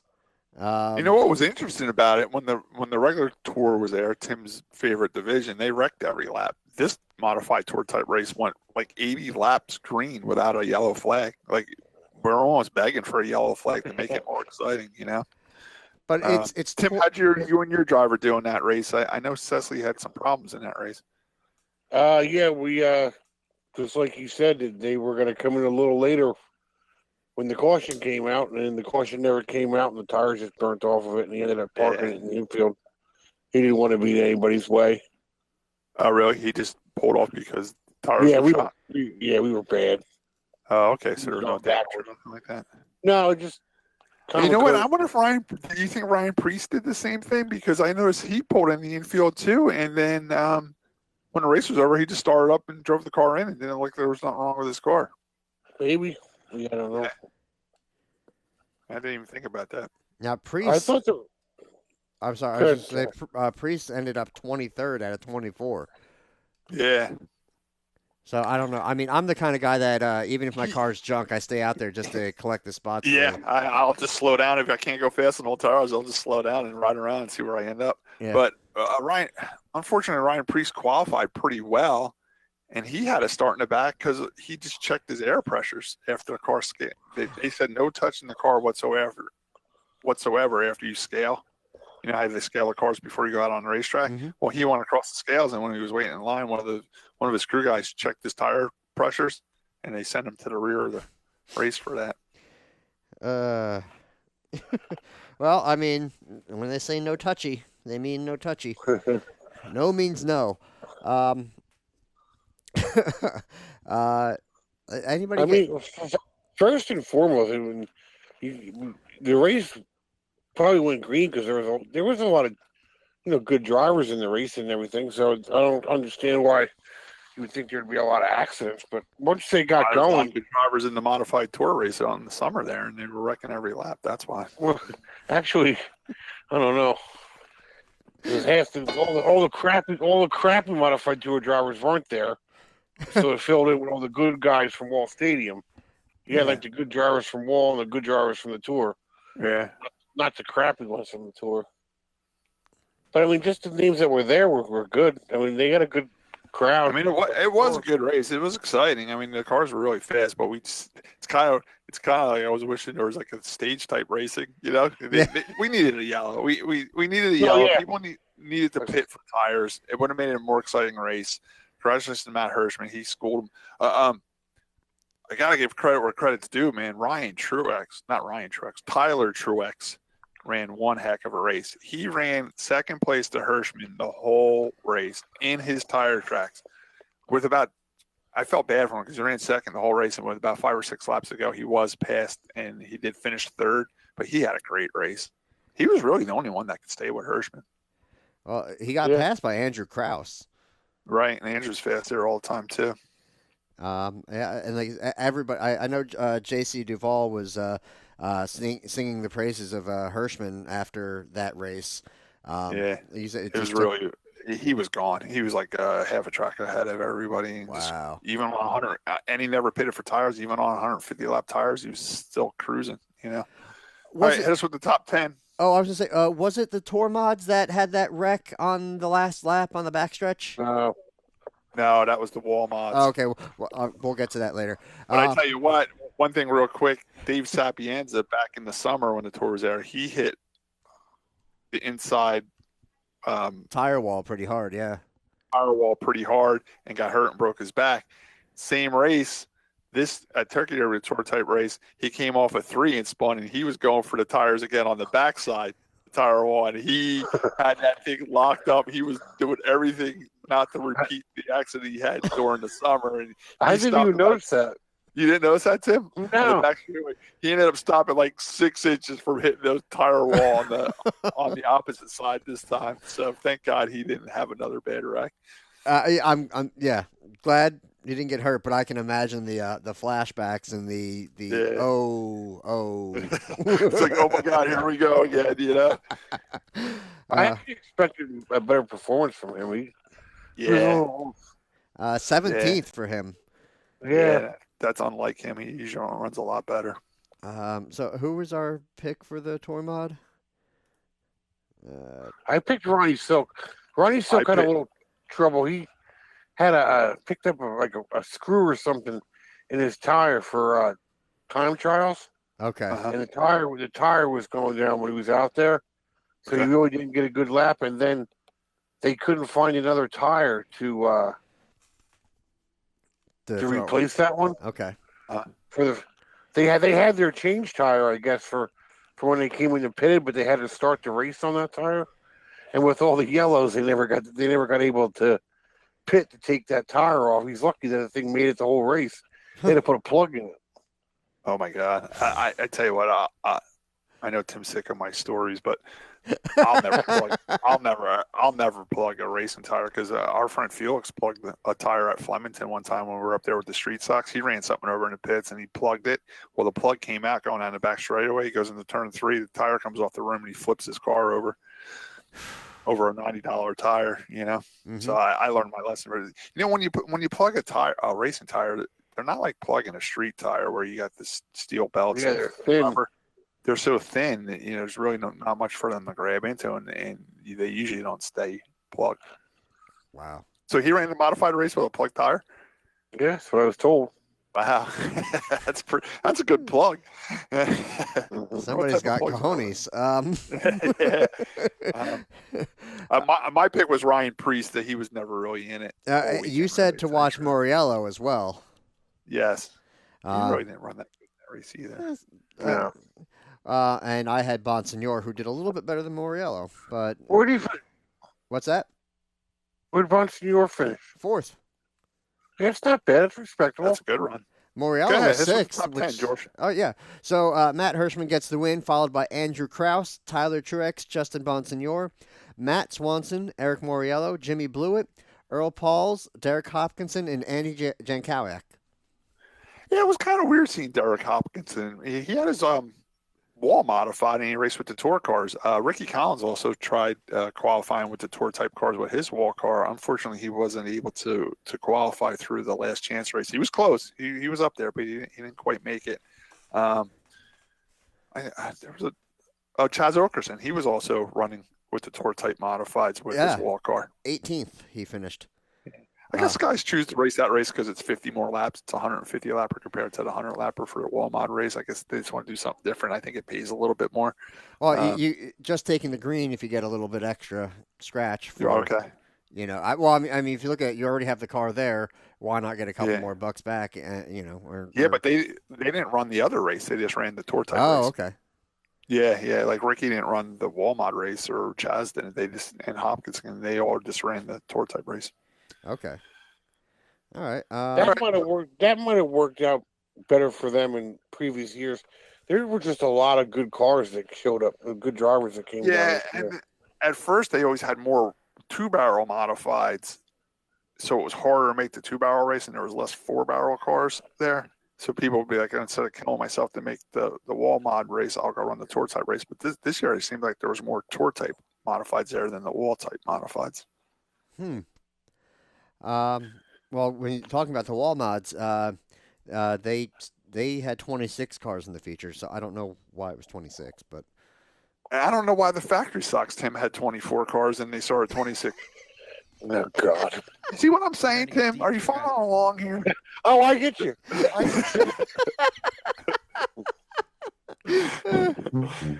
right, let's move to the wall modified race. Yeah. That race was exciting. You know what was weird? Like Matt Hirschman wins the modified Tour type race on 150 lap tires. Well, the wall mod guys, they lap 48, the caution came out, and 5 or 6 of them pitted for tires already. So that was pretty exciting.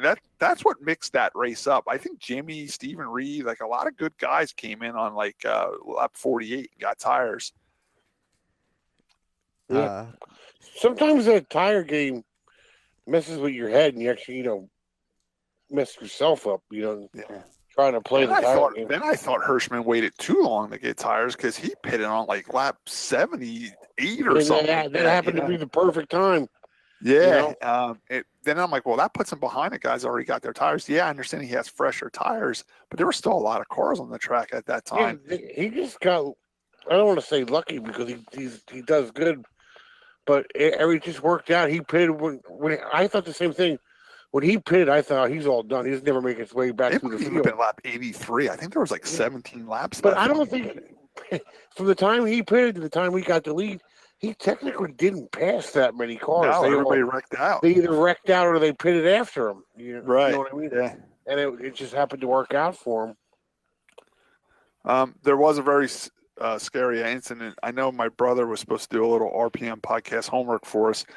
Some people were saying when Eric Mariello and Truex spun out on the back straightaway, the yellow never came out, and people he got ran into wide open. I mean, it was scary. He was sitting. Eric Mariello was sitting head facing traffic in the middle of the track, and from where I was sitting in the tow truck looking straight down the back straightaway, I'm like, why aren't these guys slowing down? Mm-hmm. People are still racing. He's sitting in the middle of the track. And unfortunately, Kenny Matlack came out of turn 2 wide open and just head-on smashed Eric Mariello very, very hard. Tim, were you able to watch any of the replays?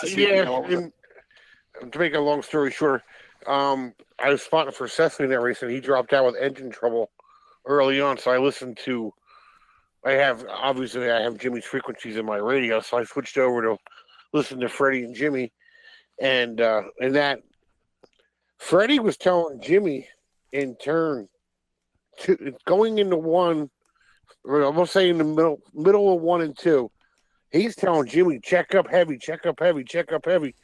So here I am. I'm trying to watch the accident on the backstretch. I'm trying to watch Andrew Krause to see if his wheel blew out, and I'm trying to watch Hirschman to see if he made it to the checker flag before the yellow came out. You know, I'm trying to watch all 3 things at once. Right. In my opinion, as soon as Hirschman crossed the line, they threw the yellow flag after that, which was way too late. It kind of like it needed to be thrown quicker than that. Okay. And like my car was already out. I don't have any car that was in the accident or anything. And in my opinion, the yellow was not out quick enough on the back straightaway. Even if the yellow wasn't out, I think it was in a situation where there was still plenty of time for Kenny Matlack spotter to tell him. That's what I was saying. Freddie was telling him when they were in between 1 and 2. Even though the yellow wasn't out, I like Kenny. I've raced with Kenny a long time. He's a great race car driver, but that accident still shouldn't have happened. It was a shame that it did because it destroyed 2 beautiful race cars on the very last lap of the racing season. And there was fire and everything. Josh, it was a scary wreck. I saw one of the replays of it, although it's hard to figure out what was going on because they were watching. They were aimed in the wrong direction initially. All the videographers there, they wanted to get the wreck on the back straightaway, but meanwhile, they got Hirschman's going across the finish line, and the flaggers got the double checker flags out, and they want to get that on video, and the flaggers want to do their fancy double flag checker instead of worrying about getting the yellow out because there's a wreck on the back straightaway. Stupid. The best video that I could now you don't see it, but it was the one that girl posted. Caitlin Osborne from up in New Hampshire. She did it from the grandstands. She's watching Matt Hirschman, but if you watch the people in the grandstands, they reacted when Eric Mariello spun out. You know what I'm saying? Uh-huh. If you watch the people react from him spinning out to the time he gets hit, it's a major delay. Right. Then they're all yelling at the flagger in the grandstands on that one. Yeah. And I actually too. I picked up Eric's car on the back straightaway with the flatbed, and the race was over. So when I pulled in the pits, I told Steve Ferrer, who owns the car, Steve doesn't live far from the track. I said, Steve, I'll just tow it right to your shop, right to your house. There's no sense of me unloading it here and putting you trying to get it in your trailer. Let's just take it right to your house. And I never heard any of those guys complain the whole time. Like the crew guys, like, oh, the yellow wasn't out. Blah, blah, blah, this guy did that. They took it in stride, but I feel that accident could have been avoided with a yellow flag. They should have said a yellow checker. You know what I'm saying? Like, yeah. I will say with Ricky Collins' wreck in the factory stocks, if you watch that video clip that Scott shared, that red came out very quickly. Real quick for that. So I mean. I know it's a bit chaotic, like you're talking about, because Hirschman's coming to the line and all, but just it was the perfect storm for something like that to happen, and there was a lot going on. And the other thing that was going on, there was 3 things going on. Matt Hirschman's coming to the line for the double checker flag. You got a wreck with Truex and Mariello on the back straightaway. And another thing that made me mad is they let Andrew Kraus ride around that last 10 laps with the Nerf bar pushed into his tire, smoking so bad you couldn't see behind him, and they never black flagged him. So a lot of people were watching for that tire to blow out. Right. And if you watch the video, he's the car that spun up coming off of turn 4 because that tire finally blew out. So there was 3 things going on that made it real hectic for everybody. So I can't really blame the tower and the flagger that much because there was so much going on at that time. Well, I was saying I was trying to watch 3 things at once. Yes. So, but what disappointed me, the flagger was more into doing his crazy checkered double flag thing to be part of the show rather than trying to protect the race car driver sitting in the long way. And Matt Hirsch would have crossed the line first. If they would have thrown a yellow or not, he was going to make it to the line first. Yeah. He should have been more worried about the person on the back straight away. I understand that's what you're saying. Well, I think we also need What do you think, Josh, what do you think about, because God forbid if I say it's one thing and Scott says it's another. What do you think about the 27 not getting black flag smoking that bad? I'm personally more concerned about smoke from oil. Okay. Because that means I'm not talking about what happens if the tire blows out and there's a car on the outside of him, he spins and puts him in the fence. Like, Josh, it was heavy. The Nerf bar was really pushed into the tire. Like, you knew that tire was not going to handle it. The smoke wasn't the issue. The smoke, the tire was going to blow out. Yeah, that was the issue. The safety concern was the tire blowing out at a high speed. That was the safety concern. Isn't that normally on the driver, though? I mean, like, I know if body work is hanging no driver's off. ever pulling off, Josh. They're going to run into the black flag. It goes back to what I always say is the official's favorite word, a judgment call. Yeah, no, I hate when we go there because, I mean, well, various reasons. But and it was never I mean, Josh, everybody in the grandstands was pointing and saying, when are they going to black flag this guy? It was that bad. Like, it was that, like, you knew, just like when you watch a cup race and there's a tire rub smoking real bad and they got to make the decision to stay out or go into the pits. And when the guy stays out, the camera basically follows him because they know it's going to blow out sooner or later. But they don't, the cars, but do they black flag him in NASCAR for that? I think they do. The cup race I'm not so sure about, but the modified tour racing, yes, you get black flag for that. I mean, if that's how they handle it, then they should have done it. And it was kind of weird in the dirt modified race. Andrew was smoking, and they did black flag him. In the modified tour type race, they didn't black flag him. Was it oil smoke or was it tire smoke? I don't know what it was on the dirt car. It looked like the quarter panel was rubbing the tire in the dirt modified as well. Because I mean, like I said before, my biggest fear is there being fluid on the track, and because I've been in the enduro when somebody had a radiator hose let go, and all of a sudden turn 3, it don't turn. You're right.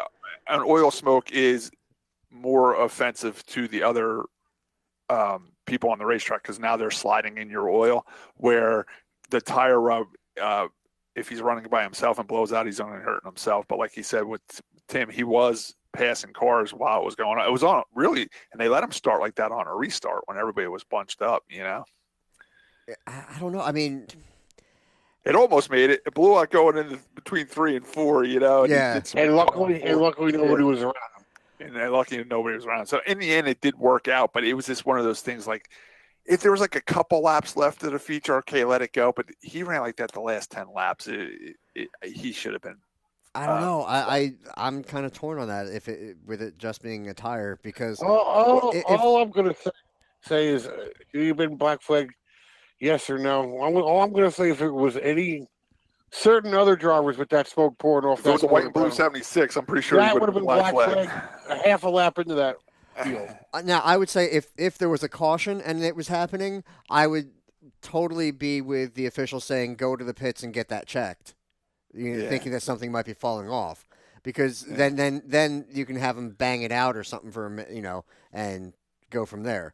I know what you're saying about favoritism and all that, and I usually don't use that card there because that's not what I'm there for, but this one was a little bit more blatant than. Okay. No, I see where you're going. I understand it. I'm not sure I entirely. But to be fair, they did black flag Andrew in the dirt car race, but they didn't do it. So there's inconsistency in the judgment call as always. Josh, how do you feel about them only starting with 24 cars in the factory? I think it was a poor decision. They definitely should have started at least 28. All right. Did we do the top 10 of the Wall Stadium Modifieds or not? No. All right, let's do that. And how did they figure that out? The top 10 of the modified race. They went back to the previous lap. Yeah, they went back to the previous lap because Andrew did finish second, I'm pretty sure, and he never really crossed the line. He spun it. They went back to the previous lap. Well, when the yellow flag came back out, he did cross. Because the line. even like Tyler Truex and Eric Morello, I still think even though they were wrecked real bad on the back straightaway, they still finished in the top 10. So I definitely think they went to the previous lap. You think Andrew finished second? Yeah. No. Fourth. And how did they finish? Because he was definitely second on the track. Right. I don't know. I'm going to go here. It says Matt Hirschman, Zach Allspack, Eddie McCarthy, Andrew Krause, Jason Treat, Jason Hearn, Bone, Moriello, Truex, and Matlack. Oh, maybe Tim, when he spun up the track, maybe those guys crossed the line when he was spun up the racetrack. Yeah, it's possible because by then everybody was watching the back. Yeah, they probably passed him when he spun up the racetrack. Or did he stop and become part of that caution? Well, that proves right there that the yellow wasn't out fast enough. Yeah, it got confusing, and then the track wasn't sure if they were going to do a green-white checker, and then finally they're like, "All right, enough's enough. The race is over." You know what I'm saying? Well, I want to. Matt crossed the line before the yellow came out, so yeah, it was over. Now, one thing I want to see in the rule book, and unless it's been put in there since the last time I looked at it, but that whole, are we racing back? Like if the yellow comes out on the final lap, because they've had us race back and finish the race that way. Did anybody go to the driver's meeting? Well, it was obvious that Matt Hirschman was racing the checker flags, not yellow flags. The question me and my brother were trying to find out by watching videos if the yellow lights were on. The yellow flag definitely wasn't out because the flagger's doing his crazy double checker flag wave, so there was no yellow flag. Matt Hirschman's looking at checker flags. He's racing to the checker flags. We were wondering if the yellow was out, and I don't think they were. Right. I think you want right. And someone had a funny post on the internet. I think it was John Visconti that owns the K&N East number 74 car. He said this is the first green, white, black, yellow, red checkered flag race lap I ever seen in my life, because it seemed like once the accident happened, they threw every flag out. They had just start mashing all the buttons. Yellow flags waving, red flags waving. Like it was nuts. When that happened, it was nuts. It's kind of sad because, we'll see. Every time we have a good show, Turkey Derby or Garden State Classic or the Modified Tour Race, whenever the crowd was great, everything was great. There's always that one thing that at the end of the week, they're like, everybody's like, "Oh, Wall Stadium sucks." Yeah, Wall Stadium is our local home track's time to shine in front of people from all over the country. Yeah, Tim, you usually walk through the parking lot and look for different license plates. Did you see any out-of-state license plates? I actually did not walk through the parking lot this time because I got there really early both days. I was there at 6:00 in the morning both days. And I walked through the pits. I didn't go through through the parking lot, and I never made it back out to I didn't go out technically and look. But I mean, someone told me there was a motorhome out in the parking lot with Michigan license plates. There were people from Canada there. I do know that. They sang the Canadian national anthem too. TJ Kurtzenberg did. Yeah. That was pretty cool. That's a nice touch, Yeah. They were. And I saw a lot of people that I see, from the tour races that I know are from Connecticut and Vermont and Maine, and there was a lot of people there. There was a lot of people from like all the races that I go to, so it was well attended. I actually saw more people that I knew from out of state than I didn't see a lot of the local Saturday night people there. I mean, I'm sure they were there, but I didn't see them because there's so many people. You can't see everybody, I guess. But I sat next to a nice family from they were from Mahoning Valley, where I spotted from. They had seats saved, and they had one extra, and they let me sit there. And they said they had a great time. They said they would definitely come back. And there was a lot of feedback on Facebook. People said it was their first time there, and they're going to come back and everything. So, and my point being is, there's always that one thing, like the last lap of the last race. But I tell you what, I'm kind of glad that the wall modified race was exciting because the 150 lap tour type modified wasn't. I mean, I like racing anyway, but it wasn't a very exciting race. You know what I'm saying? So the wall modified race made up for the tour type race. The tour race was interesting because, like you said, 150 lap old tires and things like that, but it didn't provide as much of an exciting product. Yeah, it wasn't close, exciting racing. Yeah. How do you guys feel about this? 24 factory stock. We definitely need more than 24 factory stock. But do you think 150 lap modified race and then 100 lap modified race is a lot of modified racing? Would you like to see that tour type race move to 100 laps as well? I think it was great when it was on Sunday. Yeah, it was kind of cool when they had it on Sunday. Yeah, that was awesome. Yeah. I just think it's too much. I think it's too much racing for one day. I think if they were to keep them both on the same day, make it a 100 lapper and a 100 lapper, or if Tim says put one of the modified races on Sunday like they did the year it rained last year when it rained. I would like to break it up and put it to, like Tim said, like on Sunday or something, more to keep the crowd. On both days. Now, make it a true 3-day weekend of racing. Yeah, because I know we lose a lot of people because so many people come for the manifest because they're the fastest, but. I mean, people love when the factory stocks. Yeah. When you start more than 24 factory stocks, the crowd just goes nuts for them. They may not care about them in the same way, but they're not taking. It's like a train wreck. I mean, like they're not looking away, and I was shocked too because it got cold. Like after that first modified race, it got cold, and there was a race in between the tour type race and the wall mod race. I think it was the dirt mods were in between them, and that race went a little long. I'm like, we're going to start losing crowd here because it's cold. They already saw one modified race. Are they going to stick around for another 100 lap? A lot of them left halfway through the last modified race. Right, and I did notice for the green flag when the wall mods were out there, the place was still packed. No one left. Yeah. But like Tim said, when it started wrecking and started getting yellows and stuff started getting crazy, every yellow flag you came out, you looked up and you see people heading for the gates. You know what I'm saying? That or that warming tent, especially if that was I say keep both races on Saturday, but to shorten the tour one to 100 laps. I don't think we need 102. I don't think we need 150 lapper and followed by 100 lapper. I think if you shorten that one to 100 laps and have them both 100 laps, that'd be plenty of racing. One thing we could do, I mean, if you want to keep it on Saturday, that's one thing. But another thing you could do is you do it like what Thompson does. You do all the qualifying and stuff for whatever on Saturday. You have a couple features on Saturday, and then boom, 12 o'clock, the first feature's out there. On Sunday?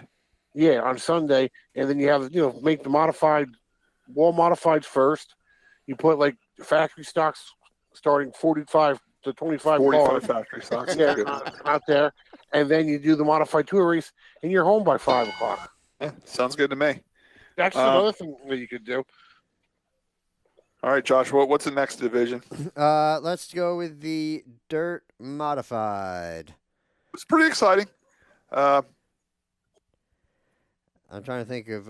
I wish a couple hard hits. Tim, did you see that one guy's whole wheel assembly come off? Yeah. The hub and everything. Like the axle nut came off because they run like a straight axle in the front of them. And the whole thing came off. Like everything went over the wall. Everything. Hub, tire, rim, everything went right. I don't think they ever get that tire back either. I think it was way out in the woods. Which wall did it go over? Turn one, right? Tim, he was going to turn one when that happened. Yeah, between 1 and 2, somewhere in the middle there. Better than hitting your tow truck. Another thing I wanted to talk about real quick, me and my brother talked a little bit Monday that kind of gave it the old school feel at the racetrack. Back when me and Tim were kids and we go to the races, we used to see a lot of people standing in the woods trying to watch the race on the back straightaway. Kids that were riding their dirt bikes out in the pits would ride up against to the back of the track and walk up and stand on the back pits. And there was a couple of sightings like that this weekend where the security guard had to go down that road behind the racetrack and tell people to get out of there. So that kind of gave it the old school Wall Stadium feel too. That I did see that in the woods trying to watch the race. Now I see Dakota Kessler was in that race. Did he make any? Yeah, he was a little rough like usual. He got black flags, I think, for rough riding. Yeah, I think he did get. That's Josh's favorite dirt modified driver. Well, I got a message from Chris Garback. Was it Sunday? Saying that I called it. But So, yeah, I think he did get Black Flag. Yeah. I like that race. I think that's a great race, great concept. I just wish they would get a little bit better names there for it. Yeah. You know. Well, we talked about it last week. What kills it is Accurate up in upstate New York has a big gobbler race, and the big names go up there and race on dirt. right. But that Ricky Yetter guy, he runs pretty good. Yeah, he does. He ended up losing a wheel on the last restart too, and plastering the turn one wall. I mean, it was. I thought that the car camera was probably the best one they've had, right? Yeah, I mean they had enough to put on a show. 17 cars, not 24. Not quite 24, but 17. Andrew's fun to watch in those. He really gets around Andrew ran good. Andrew Yeah. ran good. And he wasn't smoking that horrible. And that I don't know if that was mechanical. I think that would have been mechanical. That's why he pulled off. Yeah. But they started black flagging him though. They did. Yeah, put the no, they flag did. out for They him. did. Yeah. They most definitely did. Yeah. All right, Josh. Here's what the top 10 for them. Unless you want to talk Sure. more about it. No, All I'm right. okay with that. Dylan Stewart, is that? Am I saying that right? Dylan Stewart, he also races asphalt modifieds. He started his career mainly racing asphalt modifieds, and he slowly kind of transferred more into racing dirt cars. But he had both there. He had an asphalt modified there and a dirt modified. Okay. He runs Billy the Kid engines. Now, Him and his father both do dirt and asphalt. Okay. was he running like a normal line, or was he kind of dirt tracking it around? I tell you what, there wasn't much dirt tracking going on. Okay. They all seemed to be running a normal line. Andrew would dip it down in the corner to get the car sideways. Yeah, he was the only one that resembled Yeah. the dirt track style line. Other than that, no, not this year. They're starting to run a little bit more like asphalt cars now there. Okay. All right. So Dylan Stewart, and then Ed Dangenhausen. Dugenhausen. Rob Senderton.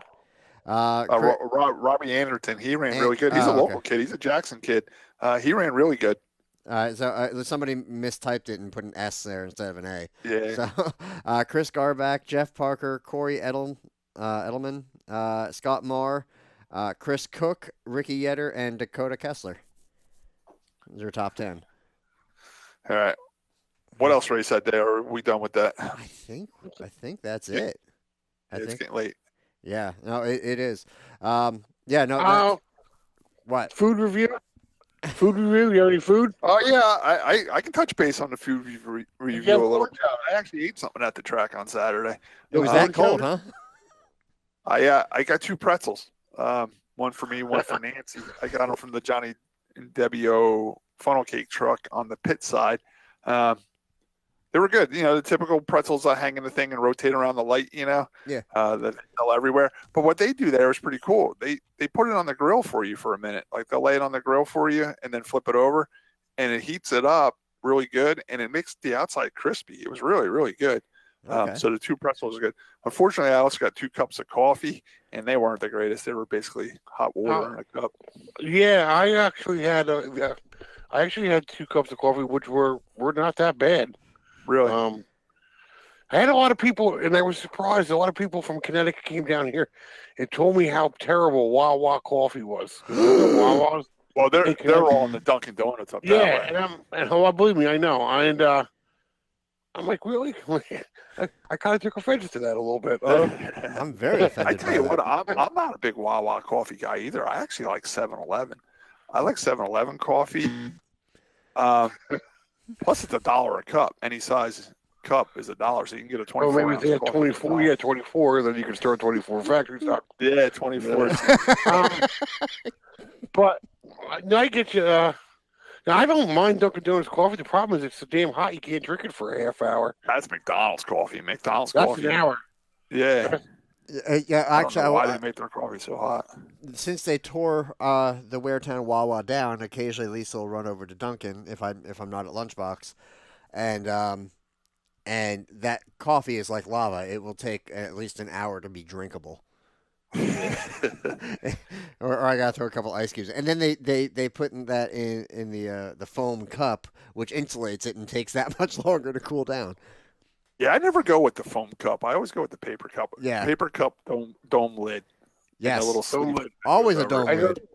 Why do I they go even with make the the dome. other lids? Why do they make the flat lid? I don't Jimmy understand. Blue uses both lids. He puts the white one on first, and then the dome lid on top. That's It's not wrong. it works for transporting. If you're going to pick up coffee Yes. for a couple people, that way you have a solid lid, and then you can have the dome lid on top, so they can actually drink. Like if from you're there. driving in your car with it, yeah. Yeah, that way your Okay. cup holders aren't sticky later.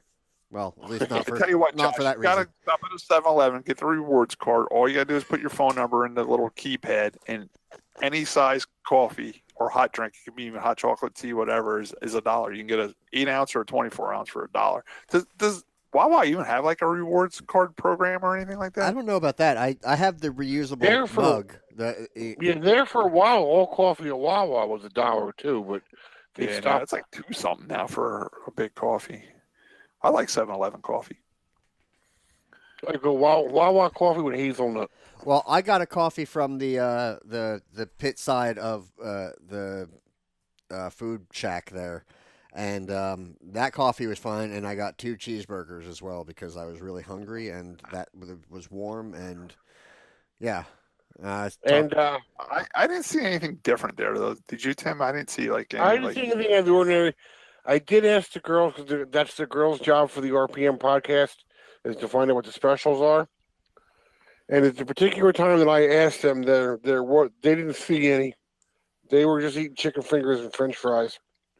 And I'm gonna have to change my pick this year. I always tell, well, up until this year, I was telling everybody how you had to get your pork, egg, and cheese sandwiches from Johnny and Debbie O's Blue Wagon. They got knocked off to this year. The ones in the concession stand down, but that separates the pits and the grandstands Okay. was a far better sandwich this year. Really? They had one from each, and the one from I love Johnny and Debbie O. We've known them forever, but the sandwich that I got there only had 2 pieces of pork roll on it, where the one down in the other place had 4 pieces of pork roll on it. So they lost. That happens. I mean, somebody's got to win. Trying to think. I was thinking about going back for chili at some point, but I did see some people eating the chili. Scott, they didn't have the corn chowder that everybody likes. I don't know. I didn't go to the grandstands, the concession stand. I went to the Johnny O and Debbie O trailer. Okay. I think what else? Other than that, I know I had to pee a lot. That was about it. I actually Saturday when we bought the tow truck there, I actually made turkey sandwiches at home and bought them with us, on those little rolls like. I guess they're called Hawaiian rolls. Is that what it is? Hawaiian rolls or something? They're like the size of a White Castle, Okay. That's what I bought to the track to eat. I don't know. On a day like that, I still need a hot sandwich. I couldn't do a cold. Yeah. See, but that's the thing. I was in my warm tow truck. Yeah. I wasn't cold at all, so I didn't need it hot. Yeah. I actually got coffee just to keep me awake because I was starting to get tired, All right, guys. The cold, Josh, do you think the cold wasn't so terrible on Saturday? Friday was brutal. It was, at least it wasn't windy. It wasn't windy, but I tell you what, it got cold Saturday. Friday, my crew guy George Reynolds was shivering. I'm like, George, just go home, man. I'll get everything loaded up. You know what I'm saying? Like, Friday, I couldn't wait to get out of there. Saturday, I wasn't so horrible. yeah. Well, and Friday it cleared out real fast because they didn't open the pits to the fans afterwards because Yeah, which they had to- I wanted to Well, talk they really about that. couldn't because they had a line. If you notice, they had out by the camping area. It was filled with race cars. They had to get all race cars out of the pits and get the tour type cars into the pits. That's why. I totally get why, but I see where it could be a bit of a bummer for the people. Yeah, there was a lot of people waiting to get in there to see the people. It's kind of disappointing. My girls weren't, because they go to tour races and stuff, but yeah. there's a lot of little kids there. I'm sure there was little kids there that wanted to see Ryan Priest. Do you know what I mean? Yeah. I kind of wish Ryan Priest would have walked over into the grandstands and did something. He did. I've seen him and I talked to him in the grandstands. Yeah, but a lot of people probably don't know him. If they would have set like a little table up, he could have did like a little autograph thing. You know what I'm saying? It's a hectic weekend. I could see why it would be difficult to accomplish, but I know he was there on his own dime. He wasn't getting paid to do that. You know what I'm saying? But still kudos for him for coming too. You know, it's great that he shows up and still races. Yeah, he didn't have to do that. Yeah, he didn't have to do that. Thank you, Ryan, for coming to the Turkey Derby. My point being is I'm not saying I agree that the little kids didn't need to be in that particular pit area because there was a mess in there. But I do feel bad that they just something the little kids could have got to see some other people, you know, because there was a lot of people to see every week, you know what I'm saying? Yeah. Go ahead. You guys ready to move on to what have we learned? It's 10:30. I want to get going here. The Tony Hirschman's not going to the Snowball Derby. Okay. The banquet. Something to do with the banquet. Okay. ROC banquet. I didn't say which one. Yeah. All right, guys. Let's move to what have we learned. I learned that they should start more than 24 factory stocks at Turkey Derby. All right, Tim. I just learned that everything was a pretty good weekend except for that one debacle on the backstretch in the last lap. Other than that, it was a good weekend, and there wasn't very much complaining on social media that I saw. No, there wasn't. So they did something right. Chalk it up to a successful weekend of racing. We still got more to go. Yeah. I don't think I've ever been to Wall Stadium in December, or maybe. It was kind of weird driving by the racetrack today. I towed a car down 34 today, and the sign says Turkey Derby December 7th, and there's snow on the ground. I should have stopped and took a picture of that because it's one of those unusual things. 10 years from now, you can post and people are like, "What the heck was that about?" They should call it the Crispy Classic or something. Yeah. What was that Neats race that they did in December? Or Santa sled or something. Yeah, something like that. All right. Anyway, today I learned that Scott likes to let it droop down before sliding it out. I learned that Scott doesn't know Mike's last name. I learned that Scott wants more places to go number 2 at the track. Scott likes to raise the roof, and that we need to start more than 24 factory stocks. All right, and real quick, guys, I just want to do show and tell real quick. I just want to show my my trophy from most popular driver. We didn't do that. We didn't do most popular driver. Josh, that's true. Tim, you're interrupting my show and tell here. What's that? 25th finish? Tim, can you see my trophy? I just want to thank everybody that voted for me for most popular driver. And I know there's a lot of listeners that listen to the show that probably voted for me. I just want to say thank you. Tim did want to announce the most popular drivers. The factory stock was me, Scott Riggleman. Legend Cars was Rob Silver.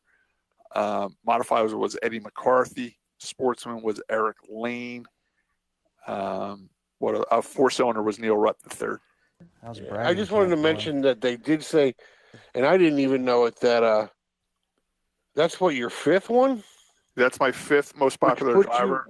Put you in the caliber with Tony Siscone and Gil Herron. That's we're the only ones with 5 or more. And they also recognized you as the all-time factory stock winning driver. I kind of never realized that you were that either. So, Tim, do you ever open up the Wall Stadium program or no? No. Why? All this stuff is listed in the Wall Review. Yes, I'm the most winning factory stock driver. I have 31 wins in the program, but I did win another one this year, so I'm up to 32. I was surprised to hear that. Not that the wins with being up to it, Gil Herron and Tony Siscone, that's pretty cool. It is pretty cool. It's also pretty cool that Steve Barrett keeps track of all this stuff too. He does a real good job of keeping track of the history of the place, Yeah. On Friday they closed up the Vintage Stock Car Club trailer a bit early. My dad was too many people going there to get warm. Yeah. Oh, really? They weren't there to see stuff. It's a place to stand and get warm. Yeah, the little kids always end up in there running around in through there, Damn kids. Oh, that's another thing we didn't touch on. This is the first Turkey Derby that the Vintage Club cars weren't in the grandstands either. My dad was like, "Don't they normally have?" I was like, "Yeah." One of the cars backed into the grandstands earlier.